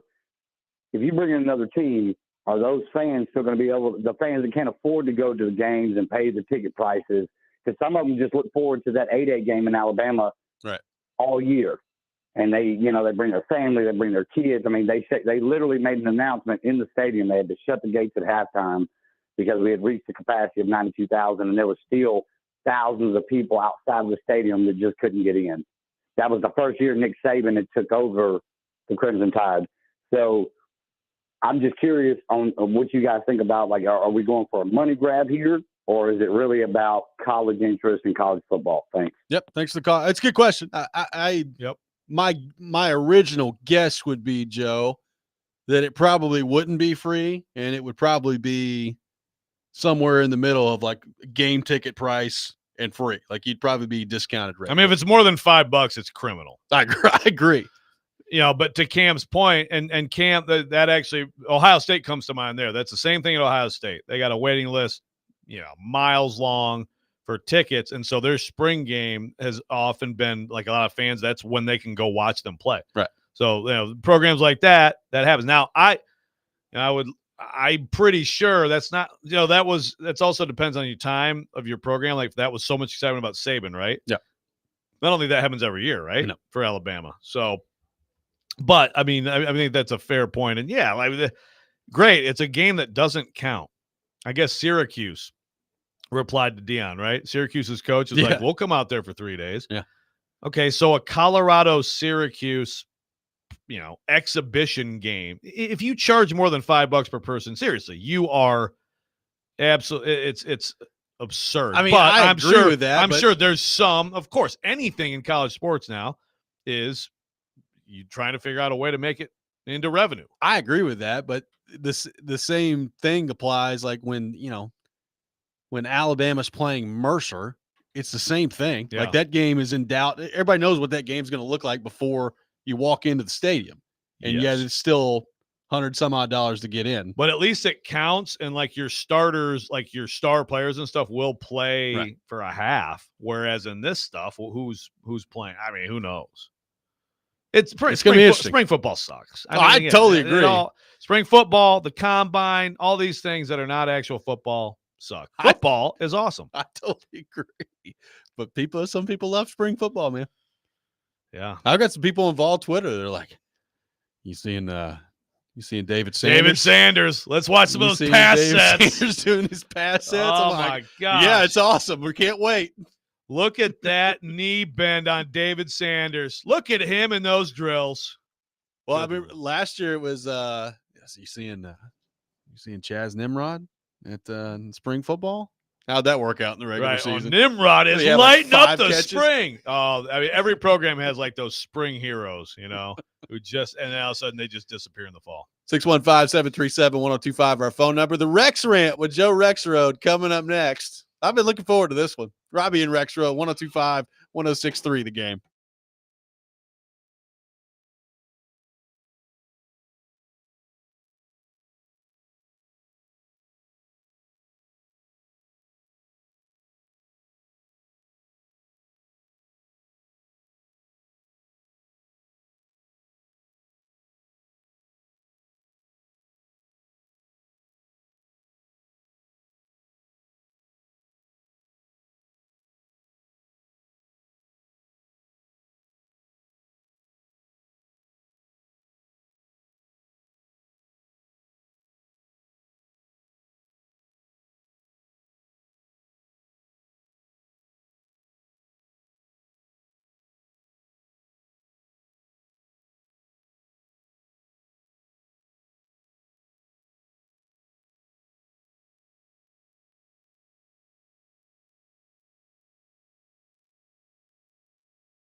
Sometimes he wakes up on the wrong side of the bed. And sometimes he's just, well, Joe. Awkward moment, let's do it. This is the Rex Rant, now on Robby and Rexrode. Toonces, the driving cat. Toonces can drive a car. Toonces are a cat? Yeah, come on, I'll show you. Toonces, look out! I thought you said he could drive. Well, I thought he could. I saw him up there fooling around with the steering wheel, and I guess I just assumed he could drive. It is that time of the day. Time for the Rex Rant with Joe Rexrode, who's been contemplating this rant ever since he walked in the door this morning. Joe, the floor is yours. Well, I got texts coming in today with someone who probably feels a little sheepish today. So, the question, Robby, is like, what do you do? What do you do if you're me? Do I come with full meanness on this, or do I, have a little bit of grace? Oh, I got a feeling as you get going, the meanness will just espouse. Well, sorry. As I'm doing this, can you tell me what Oklahoma? Okay, there you go. Oklahoma was a 9. There you go. I'm going through the seedings here for this. So we're talking about the NCAA tournament. I was driving around yesterday and I heard Jared talking about the NCAA tournament. So a lot of bad. There's always mistakes. There's always something that makes people mad when the bracket comes out. And there's always angry conversation about it, okay? And then there's dumb conversation about it. And I'm sorry, but like I feel like I have to do this because like there were people who were probably listening to Jared yesterday who were like, oh yeah, that makes sense. And I feel like it's a public service to try to like correct some things, okay? Okay. So a couple things to get to. One is, North Carolina, that's a huge point of contention. And I agree. That was what he sent me this morning. John Fanta said it's Robbie's. I guess he doesn't know anything either. I'm like, I have no problem with you saying UNC shouldn't be in the field. Now, he also said that it's because, again, money runs everything, and so that's what it's about. So, again, I don't disagree in general with that statement, but let's also keep things in context. There's a contract that goes through 2032 for $8.8 billion. North Carolina being a crappy 11 seed in this tournament doesn't affect any money at all, guys. It just doesn't. The contract is signed. They're an 11 seed. If money was all that mattered, how the hell is Xavier in over Indiana? There's a decision that does not make any sense from a money perspective. That's a huge fan base that got screwed. Meanwhile, the governor of West Virginia is threatening an investigation. And hey, speaking of money, Bobby Cunningham, the North Carolina AD and selection committee chair, did get $100,000 for North. So if you want to look at Bubba and his friends saying, hey, Bubba, how about a little $100,000 bonus in your contract for North Carolina making the tournament? I agree they shouldn't be in, but let's also keep this in context. Seth Davis, before the tournament, argued like hell that they should be in. Bart Torvik, who's one of the metrics nerds in college basketball, was arguing like hell that they should be in because of who they scheduled and how they played down the stretch. I mean, again, let's not act like they were like the 19th team out that got pulled in. They were like, to me, they should have been about the last or the first or second team out that got in. People are mad. Let's keep it in context. Jared also said conference tournaments mean nothing. This one could be its own total rant. Like, these games did nothing. They meant nothing. I had this conversation at Bridgestone this weekend. The conference tournaments don't mean any more or less than whatever the games that are being played in the tournaments are, right? So if you play, like, Florida is not a 1 seed if it doesn't win the first 2 games of this tournament. They did, and so they got the 1 seed. Alabama, Tennessee were in play for the 1 seed. Florida won its 1 seed this weekend in Nashville. That happened. So you can't tell me they don't count. Are there weird seedings? Yes. Jared's Louisville Cardinals, I was surprised they got an 8 and they got to the championship game. But one problem is the ACC doesn't give you high-impact games because the ACC sucks. So I still think that they should have been a 7 and maybe a 6. There are always weird seedings. Here's another thing to keep in mind. Seeding can go up or down a line. That is part of the rules to make a bracket fit. I'm not saying that happened there, but that's another thing to keep in mind in seeding. And then we had this just gem yesterday from Stilly that we're going to play right now. And I think that the SEC has threatened to secede from the NCAA tournament. They've already essentially done it well enough in college football. The SEC and the Big Ten get something they don't like. They bitch about it. They threaten to leave. Well, maybe we shouldn't play in this basketball tournament, big bad Greg Sankey says. And the NCAA tournament's like, no, we need the SEC. So what do? You oversee the SEC. That's what happened. I mean, the SEC probably should have had 13 teams in. Texas, but I knew the SEC was getting all 14 teams in. When Greg Sankey started doing kind of the political rounds, I'm like, oh, he is threatening. He's not saying it, but he wants all 14 teams in. Boom, all 14 teams get it. We got Lenardi telling us that Vanderbilt's going to be in the play-in game, and Vanderbilt's a 10.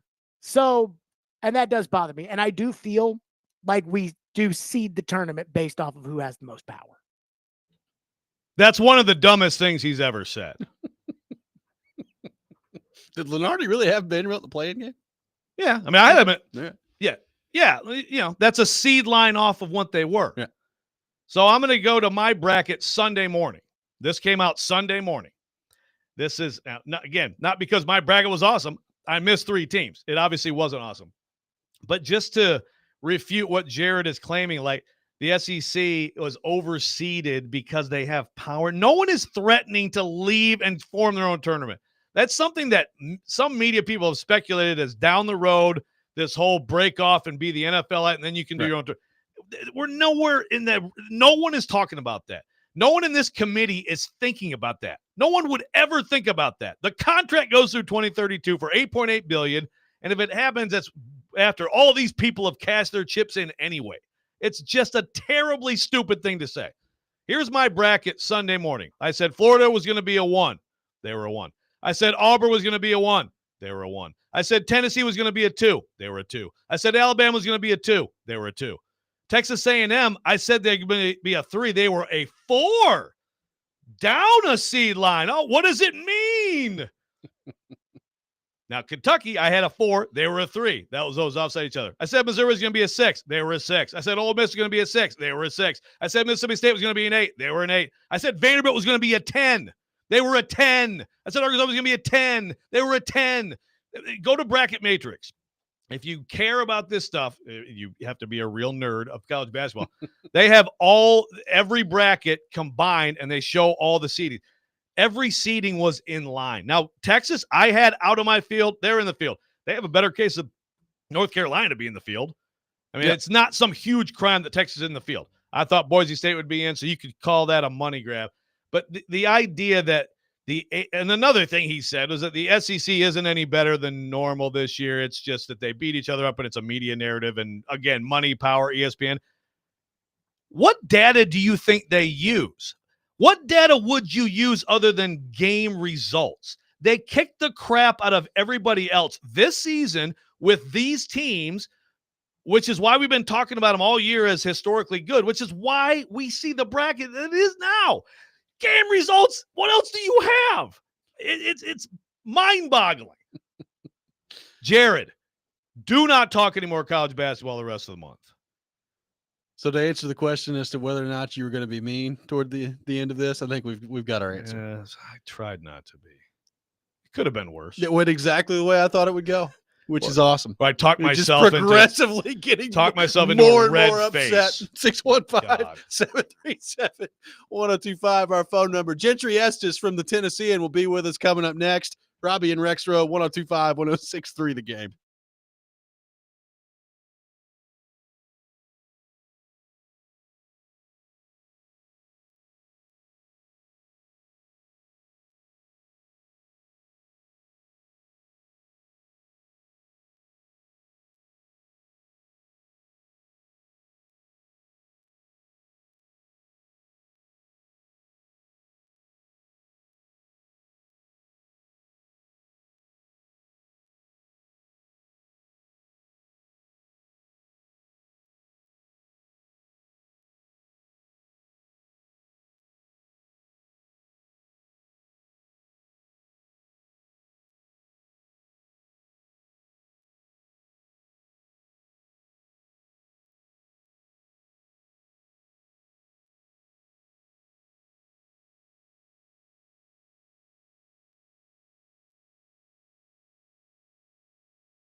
Final hour, Robby and Rexrode, 102.5, 106.3 The Game, brought to you by First Horizon, Big Bank Muscle, Small Bank Hustle.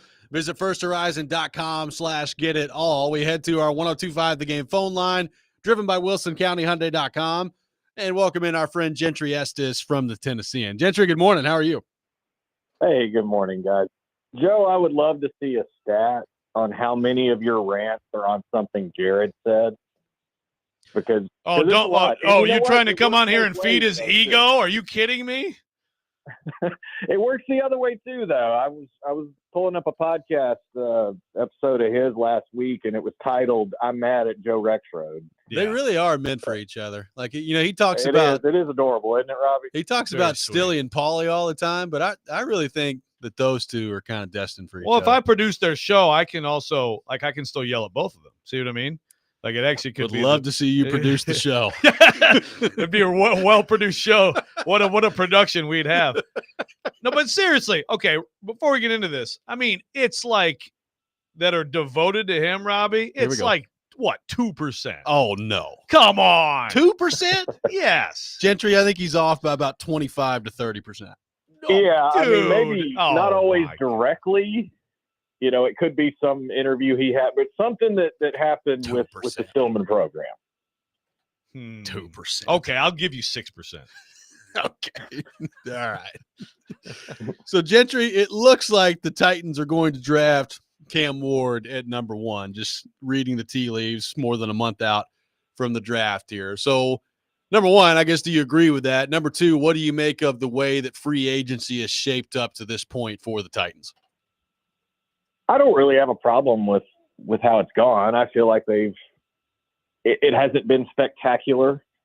This is a lot of the moves I think are the kind of moves you would see. I mean, we throw around the word rebuild pretty easily, but and I don't think you can usually rebuild in the NFL. I mean, you're trying to win each year. It's just there seems to be some I'm not going to say caution, but they're making moves that I feel like are probably a little more patient, a little more reserved than some of the big swings they were taking last year. And it's probably time for that. Now, in terms of the quarterback situation, I think that's what we were all watching for. And if it is Cam Ward, I don't have a problem with that. The only issue, I think, is if you would like to think that they truly are looking at this and saying, that's our guy. We want that guy. As opposed to just saying, we got to have a quarterback and he's the best one out there. And I think that's what you don't really know yet. They're kind of evaluating this, but the more that I've looked at Cam Ward and, kind of watched what he did last year and, asked people about him, I don't think it's a terrible move. It's probably the right thing to do unless you just get a complete haul for trading that pick.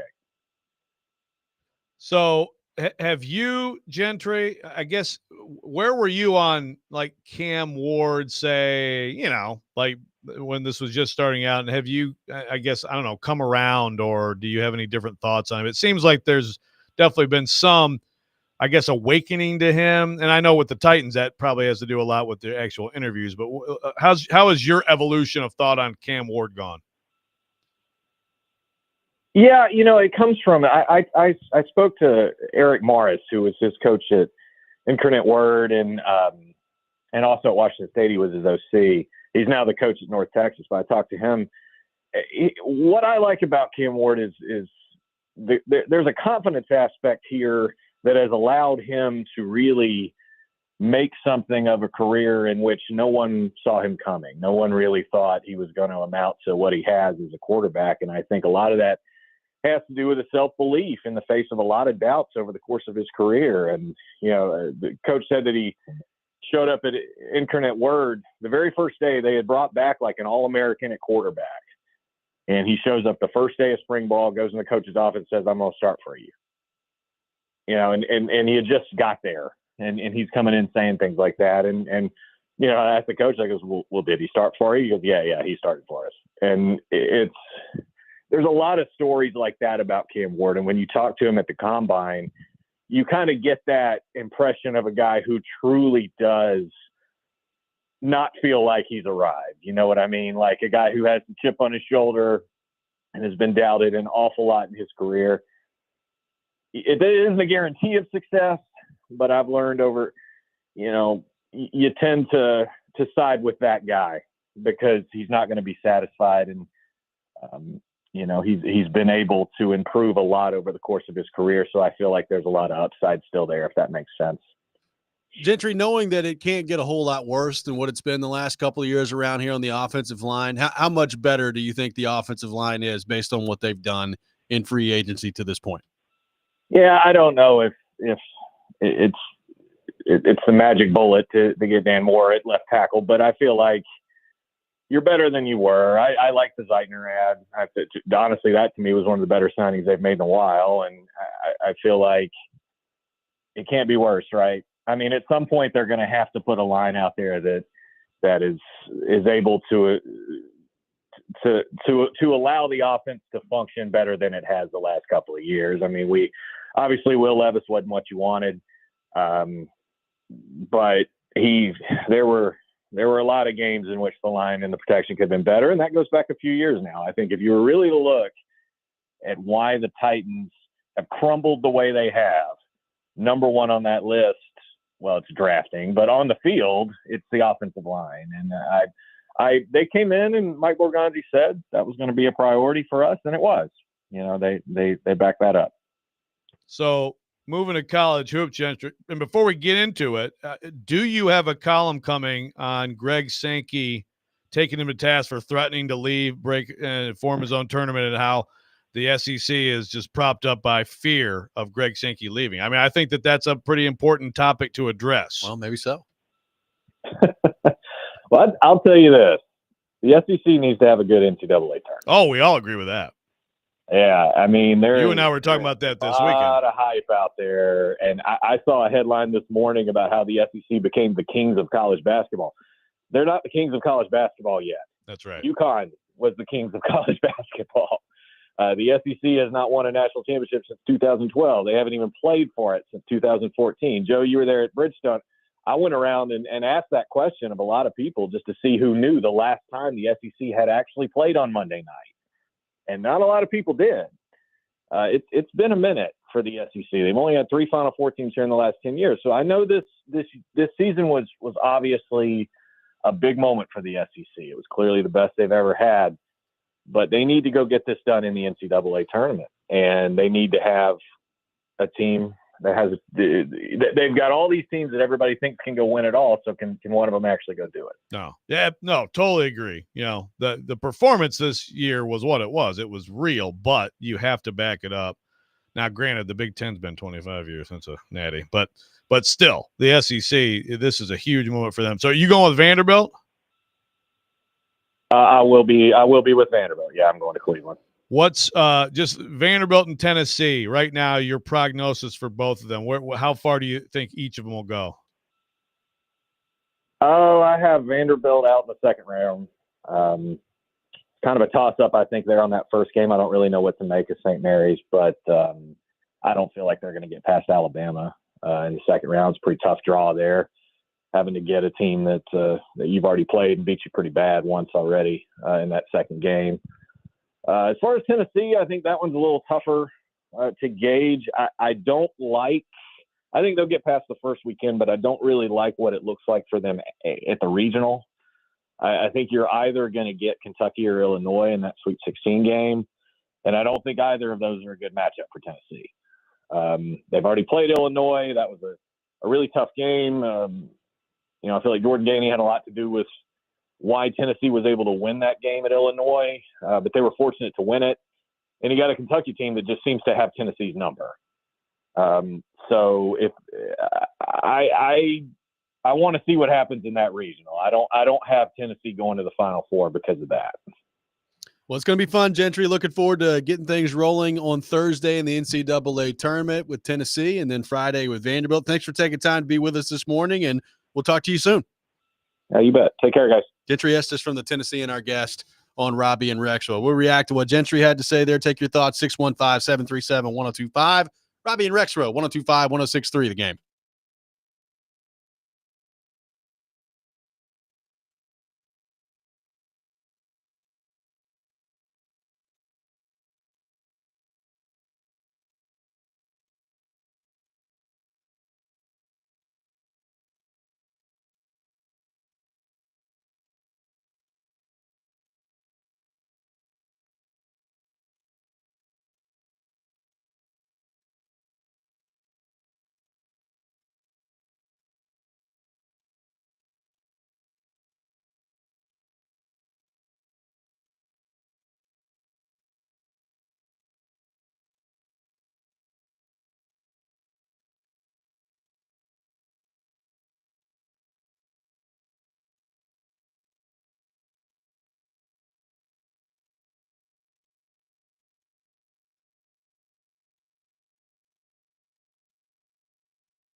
Tune in later tonight to 94.9 The Fan for Vanderbilt baseball as the Commodores host Belmont. Pregame at 5:45, first pitch at 6 o'clock. Coverage also available on the 94.9 The Fan app and at 949thefan.com. Robby and Rexrode brought to you by First Horizon. Big bank muscle, small bank hustle. Visit firsthorizon.com/get it all. Live from our Busy Bee Plumbing, Heating, and Air Conditioning Game Nashville studios.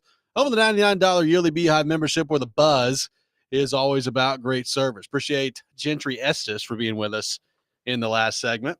It was interesting to get Gentry's thoughts on Cam Ward. I've talked with Gentry a few times about Cam Ward and the quarterbacks over the course of the offseason here. And it does feel like not just with the Titans, because I think with the Titans it's pretty clear. But there is some warming up to the idea of Cam Ward and potentially being that franchise guy, depending on who you ask. Now, look, I heard what he was talking about with kind of the swagger that Cam Ward brings, right? Which is, by the way, like if you have seen some of the videos that have been out there of him and Shedeur Sanders working out together, it's pretty funny. Like they just basically sit there and roast each other the whole time, and it's pretty funny to watch. But like I do think, sometimes that can speak to like how competitive people are. I always I love that stuff in the quarterback. And we talked about that a lot, Joe, around here in this market. Like when Marcus was the quarterback of like, maybe he didn't have a whole lot of that. And maybe the vocal part of it wasn't really there. It's not everything at quarterback, because I also think like Will Levis had a lot of that, right? Like Will Levis, pretty vocal guy, had some of that swagger to him. We talked about like the idea of, man, if he ever turned out to be a good player, other teams' fan bases would hate that guy just based on the way that he like operates. So it's not everything when it comes to like the way that you approach your job. Like you can have the right approach and at the end of the day just not be good enough. And we'll see whether or not Cam Ward is. But all the other stuff, like based on people that talk about him and have talked to him, you like on the Cam Ward front. Yeah. No, I think he seems to have a great kind of combination of like that swagger, that confidence, but also like he seems to be really well liked by his teammates and things like that, which I think is an important thing. Again, with Will Levis, even amid, again, remember, when he was coming out, there was all this personality stuff, which I think the Levis and Shedeur Sanders, maybe a little cockiness, there's a little maybe parallel there more with them. Yeah. But also it was like, I remember writing the story and talking to all these people. I was like, like his teammates voted him captain like 2 days into him being in Kentucky and all this stuff. And like they really liked him there. So, I thought that spoke well of him, and it did. But if you can't play well, then that stuff doesn't matter. Yeah. It's all, it's like if you have that and you can play well, then now you've really got something. When Vrabel got here, a big knock on Mariota, even when he was playing well, was not fiery enough, not vocal enough, not like a out front leader. And I think it absolutely bothered Vrabel. Yes. Vrabel coming from his playing career almost exclusively having Tom Brady as his quarterback. He's like, this is not what a quarterback's supposed to be like. And Tannehill was better in that way. But mostly Tannehill played well. Yeah, that's what it boils down to. Like, I'm not saying the intangibles are unimportant, because they are. Like that, I think part of what made Brady great was his ability to connect with his teammates and his ability and the passion and all that stuff. But the bottom line of what made Tom Brady great was his performance on the field, right? Like Will Levis, I still contend, has a lot of that stuff. Like he's got a lot of the intangibles of what you're looking for in quarterback. I even think like the work ethic and the being as prepared as you can be. Like, I think that's there with Levis, which is part of why I think Brian Callahan, the first couple of weeks here, when things went off the rails with Levis, was stunned at what he saw. And he basically heard him admit it as the year went on, which was, it's one thing to take it from the classroom to the practice field. Can you take it from the practice field to the game field? And he's brought that up multiple times since then. Like, that tells me that Will Levis was doing all the right things. And on the practice field, he was applying what he learned in the film room, in the classroom, and he just couldn't do it on game day. And that's ultimately really the only thing that matters in the NFL. That's the only logical explanation to some of the stuff he said through the offseason when he would go on various platforms and talk about Will Levis. He wasn't he wasn't saying, coach speaking, we're hopeful. It was like he was excited about what he was getting on a daily basis from Levis, but it ultimately doesn't matter if you can't do it on Sunday. Right. And that's the thing. Cam Ward come in here, do everything right, say everything right, be awesome in practice, be awesome in the film room, and then we'll see. Yeah. Are you a gamer? Yeah. Are you a gamer? I mean, he looks like he is in college, but there have been a lot of guys that look like they are in college that can't do it in the NFL. Yeah, and Will Levis definitely looked like it his junior at Kentucky when people were saying this might be the number 1 pick next year. And then there were some bad game performances that last year. Bad offensive line, all the other things that were against him. But still, now you look at that, and I mean, we were down on him. One thing, we were. One thing I have seen from Titans fans that I don't really get, like they're worried about like Cam Ward's inaccuracy, and he's not perfect, but like I don't think that he's got like huge accuracy problems, right? Like I'm looking at his entire college career. I mean, I think 2023 is last year at Washington State. He was 66.6% completion percentage. Last year at Miami, he was 67.2, and he averaged 9.5 in attempts. So that tells you that he's got a pretty good completion rate, and he's throwing the ball down the field. Now, in college, you always have to be careful those numbers because how many of those are inflated by lesser competition? So I get that. Like you've always got bubble screens, right? So you've always got to be like. You've always got to look deeper than just what the completion percentage says. But I don't think there's like some gigantic concern with Cam Ward's accuracy. No. Now, if you want to get into the deeper numbers on like on target throws, Shedeur Sanders is absolutely better than Cam Ward. He doesn't have a bigger arm. He can't make some of the throws. He can't do some of the off platform things, but consistently hitting the strike zone, Shedeur Sanders is better than Cam Ward. But Correct. but I mean, Cam Ward, if we're going to compare him to Levis, that was always my biggest concern about Levis, and I think it's played out. I guess maybe the hero ball still is the bigger issue, but like the just missing layups, yes, has just always been a thing with him, and we saw it. If you even with all the mistakes last year, if Levis was just strike zone, on some gimmies more, you'd have some drives that would turn out differently than they did. I don't feel like Cam Ward is as big a concern in that way. I don't think so either. Now, again, it's just a different beast in the NFL, right? Like, and we can talk about SEC versus Big Ten versus ACC in college football, but the bottom line is like, you go look at the games Miami played last year. The competition wasn't great that he faced. The ACC being bad in sports is a common theme on the show. It seems to be a common theme on the show today. It's just not that way in the NFL. It's week in, week out. You're playing the best players in the world on the defensive side of the ball.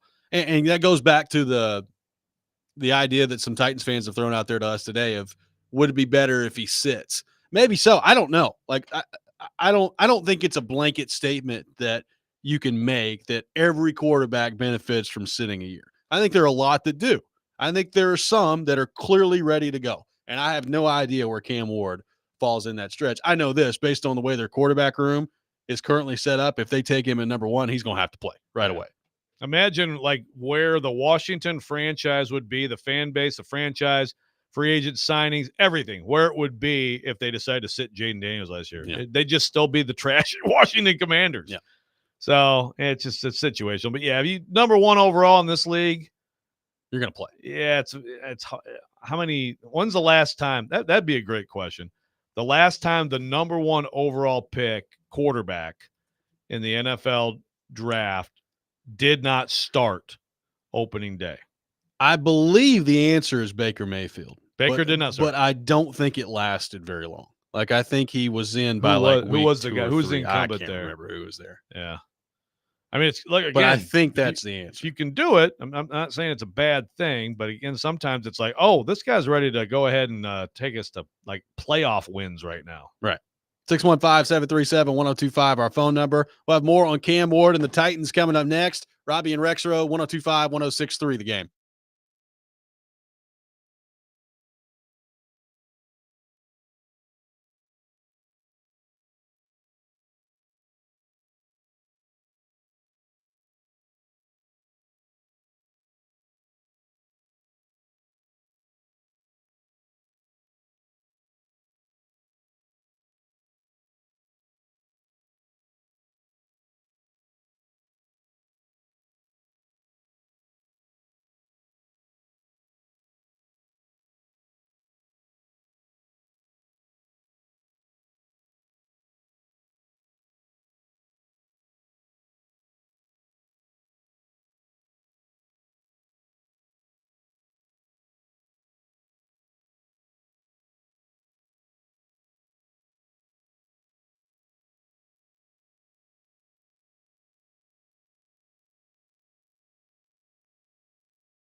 Tune in to 93.3 FM, Totally Hits Nashville tonight for MTSU men's basketball. Blue Raiders taking on Chattanooga in the NIT tournament at 7 o'clock. Pregame beginning at 6:30. Coverage also available on the Totally Hits Nashville app and at totallyhitsnashville.com. Taking your thoughts on our phone and text lines driven by WilsonCountyHyundai.com, 615-737-1025.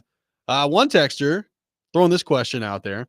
If the Titans didn't have the number one pick, would we be hearing more arguments about how the Titans need to trade up to go get Cam Ward? Is Cam Ward that type of guy? That's a good question. That's a very good question. I feel like one thing is if they, given their situation, their roster, their lack of draft capital, I think that right now we'd be talking about a veteran quarterback. And I think, I really do. I feel like not having necessarily having their choice there, or unless they're in love with Shedeur Sanders, but not having the power there, I think you might be more inclined to cover yourself at least, or actually try to find someone you think is good enough. Yep. And that it'd just be a different situation right now. Yeah, I can see. I mean, the benefit here is not having to trade draft capital, like not having to move draft capital around. You just can stick and pick at number one. Like you can talk yourself into him because you can take him at 1. I don't think you could talk yourself into, we also need to give up some draft capital that we're strapped for to go get him. He's not that good. He's not that much of a sure thing. I'd be very surprised. I would too, which again does not mean that he can't be a great player in the NFL. But there are some guys like, look, let's say, I don't know, somebody not named the Colts who had an established quarterback who maybe that quarterback got hurt and was just out for a year, but they ended up with the number 1 overall pick the year that Andrew Luck was coming out. And they said, you know what? Andrew Luck's a great prospect, but we've got our guy's in the middle of his prime. We're not drafting Andrew Luck.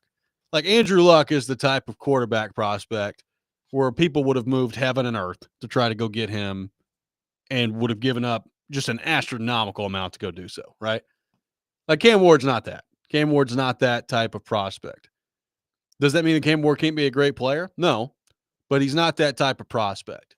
So I think the Titans being in the position that they're in at number 1 overall is very beneficial to them from the standpoint of, quite frankly, with where they're at with their draft picks. I don't really want them trading up and moving up to get players unless they're convinced that those guys are generational, foundational players for your franchise. They don't have the luxury to do that right now. So I guess my answer to the question would be no. Like we would probably be talking about, just stay where you're at number 4 or wherever it is. Pick a good player there, go sign a veteran quarterback in free agency. Would have probably been the strategy. Like if we were right here, again, they might have a veteran QB. If they didn't, and we were sitting here with Brandon Allen, I guess we'd be saying, okay, so I guess Shadeur's their guy. Yeah. Or Jackson Dart or whoever. Yeah, or Sharp for Dart. Yeah. That dream's not dead yet. That's right. Maybe Jackson Dart. Maybe Jackson. Someone texted the other day they think Dart's the first pick. I saw that.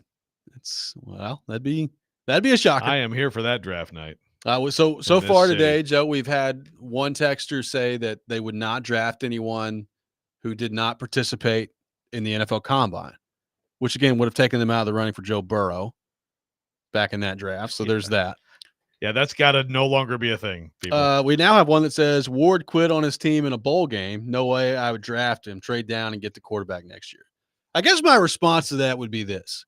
Like, would we care if Cam Ward just didn't play in the bowl game? Because that's what happens now in these bowl games that are not playoff games. Like the players just largely don't play. So is there a difference between a guy just not playing in a bowl game and a guy playing in a half of a bowl game? Like, why are we so hung up on that? I guess would be my question. People just trying to get me to like fly off the handle today. I'm just reading the text. Yeah. The fact that he played it all in that bowl game means he did more than most guys in his position would do. I don't know what to tell you. Like, yeah, now Shedeur played too. And by the way, did not play well in that bowl game. So it does happen. He also had 0.3 seconds to set up in the pocket. I think Bryce Young played in his last bowl game. So it's not like it never happens that people don't play in the bowl game. But I mean, we've been talking about this for the last basically 10 years in college Decade. football, where Yeah. it's become more of the norm if you're a high draft pick, especially, that you're probably not playing in a bowl game if it's not the college football playoff. Right. And you go back to, some of the who was the Florida State running back? Jake Butt from Michigan too is another guy who, prominent draft picks who tore up their, knees in bowl games that weren't playoff games. And it's like, it's just not worth the risk. So, yeah, the Ward bowl game this year was a positive for him, not a negative for him. Well, and again, like, the bottom line is, like, do NFL teams care about that? Look, was Cam Ward asked about the decision to play in the bowl game? Probably. Because they're going to ask any question like that and see what the response is. But do they actually care when it comes down to it if you're a good enough player? Hell no. No. So, and again, like, I'm not worried about Cam Ward, like, quitting on the Titans in the middle of the game. I don't think that's going to happen. Yeah. I mean, if the Titans are ever in the could Pop-Tart Bowl, then, it's a great bowl. Yeah. It is a great bowl. I mean, Anthony Richardson, did he tap himself out of a game last year? That's true. That didn't. That's true. Hey, coach, need a breather. I mean, NBA point guard gets you get the last 4 minutes of third quarter off, right? Why can't we do this at quarterback? Let's normalize it. I forgot about that. Maybe the greatest thing ever. That is something else. Shane, need a breather. Bring in Joe Flacco. Oh boy. Imagine Cam Ward doing that. It's like, hey, let's get Brandon Allen in there. Yeah. Get him in there. Can for Brandon have a snaps. series? Put in Levis. I mean, Levis, that's one thing. Levis would never tap out of a game. He'd probably die on the field before he tapped himself out of the game. He'd asked to go in at linebacker, Yeah. which actually the Titans are a little light at linebacker. I mean, we're talking about Will Levis under contract. I mean, have we thought about linebacker? Penn State wanted to make him a linebacker. They did. Maybe they were right the whole time. Maybe. And you could even run the occasional, trick play with Levis in at quarterback. He'd have to change numbers, though. I mean, I guess he wouldn't under the new rules, but get him in a different number than 8. Yeah, star defenders wear single-digit numbers now. That's true. Sideline to sideline, Levis just crushing people. I mean, seriously. We did have somebody give him ask. A chance. We did have somebody ask earlier, like, if Ward gets drafted by the Titans, is Warren Moon going to allow him to wear number 1? I mean, I guess he's going to have to get another number, right? Has he worn 1 like all through? He wear 1 at Washington State too? I don't know. That's a good question. Let me look that up. That is an interesting question. I would advise him to stay away from 8 and 10. Those would be, not that I actually believe those things, but the Titans have drafted a couple franchise quarterbacks at number 8. It's not gone well. And number 10. Vince had a brief run of success, but between him and Locker, just get a different number. How about 11? 2 1s. And then everybody's happy. I mean, then you're that was my number. Yeah, you're my favorite following number. in line of, I think Rusty Smith wore number 11. If that, whatever. No, that's a good thing. Like Rusty Smith, love me some Rusty Smith. Yeah. Okay. 11 was my number for a lot of youth because Bobby Hebert, Michigan Panthers quarterback, wore 11. Big fan. There you go. The good professional football team in Detroit. To answer your question, if this Sports Reference college page will ever come up, it looks like they don't have the freaking jersey number on here. So I'll find this out here. What number did Cam Ward wear at Washington State? We will have the answer. By the way, we were talking about the last quarterback to sit after being drafted number 1 overall. It was Baker Mayfield, and he sat briefly in favor of Tyrod Taylor, who started that season. Yep. Okay. That sounds right. So you're going back. Didn't last very long. Yeah. I think it was a couple games, but. Yeah, so then the next question, the last number 1 quarterback to sit an entire year. Goff, I think most of the year, but I think he played late too, right? I mean, it's hard to get all the way through the year. I don't even know if his was that long. But yeah. I think their plan, like Jeff Fisher's plan was definitely like he is not going to play this year. Right. But I feel like at some point it ended. He ended up playing, he played 7. So 7. Okay. Yeah. And went 0-7 during that stretch, by the way. Yeah, that's about right. Nice job. 615-737-1025, our phone number. It is time for Pred's Pick to Click. We have our technical issues worked out. 615-737-1025, our phone number. Be the first caller if you guess a goal scorer for the Preds tonight. You win a pair of tickets to a future Nashville Predators home game. We'll do that coming up next. Take your final thoughts for the day on Cam Ward as well. Robby and Rexrode, 102.5, 106.3 The Game.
Preds pick to click here on Robby and Rexrode. Preds in action tonight, taking on the St. Louis Blues. Puck drop 7 o'clock, pregame 6 o'clock. Here on 102.5, 106.3 The Game. No change in the standings last time out. Rexrode remains in first place. His competition to lose at this point. 15 correct answers. Listeners with 10. I have 7. Keyser stuck at 4. With that in mind, let's head to our 102.5 The Game phone line, driven by WilsonCountyHyundai.com. And welcome in John to the program. John, good morning. Thanks for calling in. Who is your pick to click tonight for the Nashville Predators? It'll be Forsberg. Going with Philip Forsberg. John, thank you for the call. Thank you. Philip Forsberg, the selection by John. Nick Keyser, you're up first. Your pick to click for the Nashville Predators. Do you have it penciled in already, Robby? I do. What is it? Michael Bunting. Nope. Ah, okay. All right. Why don't you go with him since you already wrote it down? Well, I might. We'll see. Okay. I thought for sure that's where you'd go. No, I'm going to go with one Jonathan Marchessault this evening. Okay. Forsberg, Marchessault off the board. Joe Rexrode, your pick to click for the Preds. I'm just going to keep going with Colton Sissons until he scores. Okay. Going with Colton Sissons. You know what? Screw it. I'm going Michael Bunting. Yeah. Let's do it, man. Forsberg, Marchessault, Sissons, Bunting. Definitely the first time that combination's been chosen. Yes. We're getting some. Bunting's been here for a week and a half. So yeah. Well, we've had a few new combinations this year that I've never had before. Yeah. By the way, you were dead on accurate about the weekend, the Ophir weekend, kind of getting back on track. Fairly certain I went 6-0 in weekend winners. Oh, geez, really? Yeah. Oh boy, pretty sure I went 6-0. Well, good. So then this is even more urgent that you buy pizza soon. Yeah, we really need to figure that out, huh? Yeah. How about that? Final thoughts on Cam Ward and the Titans. Looks like he's going to be number 1 pick at this point. We'll see. By the way, if you're looking for jersey number, he did wear number 7 at Incarnate Word. And according to the YouTube chat, has said if he can't wear 1, he'll wear 7. So there you go. Okay. Legends of Malik Willis and like Billy Volek. Yeah, now you get the Titans. There's always somebody. Yeah. Billy Volek and Malik Willis. Wow. What a pantheon. Hey, FanDuel Sportsbook put out like their top 10 backup quarterback list. I saw this yesterday. Malik Willis at number 10. Where's Mason Rudolph? I don't know. I have to go find it. But they do have Malik in the top 10. Okay. That's not that really means anything, but that's what FanDuel Sportsbook put what out it means is, again, if you're saying someone is like a top 10 backup, remember, look at the whole list of backups. That's how Malik Willis could be considered a top 10 backup. Hey, Malik Willis came in there, won some games last year. He did. Hey, you got to give him credit. Including against the Tennessee Titans. That he did. In a game that I'm not sure anybody around here will ever forget. No, that was one of those moments. Inflection point, you might call it. But, good for him. It really, I mean, seriously, it is cool to see him because that was, to me, the whole thing. Can he lock himself into this league as a QB2? And he has. And that's an achievement. I mean, that is an achievement. I need to find this list again and see if Brandon Allen's on it. I'm going to guess he's probably not, but I need to find the list. I need give me the Brandon Allen versus Mason Rudolph rank comparison. I found it. All right, top 10 backups in the NFL according to the FanDuel Sportsbook. Kirk Cousins at number 1. Oh, makes sense. Yeah. Daniel Jones at 2. Zach Wilson at 3. Joe Milton at number 4, baby. What? I'm just telling you what the list says. Joe Milton at 4. Marcus Mariota at 5. Tyson Bagent at 6 in Chicago. Tyrod Taylor at 7. Minshew at 8. Spencer Rattler at 9. And Malik Willis at 10. No Rudolph. No Brandon Allen. And it doesn't go past that? No. Okay. Joe Milton. Dude, I listened to Sportsish. Unsportsmanlike. This morning, and Evan said that I think he said the Giants' answer at quarterback should be trading for Joe Milton. Oh, yeah. I'm here for it. I mean, and again, I'm a Joe Milton fan, okay? But my God. Look, man, we've got one game of sample size in an NFL regular season game. And by the way, he was very good. You want to know why the Titans are picking number 1 overall? That guy right there. That's right. Just went out there and just destroyed people for the Patriots. Yeah, I mean, hey, he was very good in that game. He was. Big fan, but people. If he's the 4th best backup in the NFL, he's not. But like the fact that he would even be on that list does kind of tell you what we're dealing with when we're talking about backup quarterbacks. Right? I mean, the comments here are awesome. People are like, Gardner Minshew is not better than Malik Willis. It's hilarious. Wow. Malik Willis has come a long way. People can get yelling and angry about anything, can't they? They can. They can. This show is proof positive. That does it for us today here on the program. We'll be back 6 a.m. tomorrow. Chasing Big Joe coming up next. You're listening to 102.5, 106.3 The Game.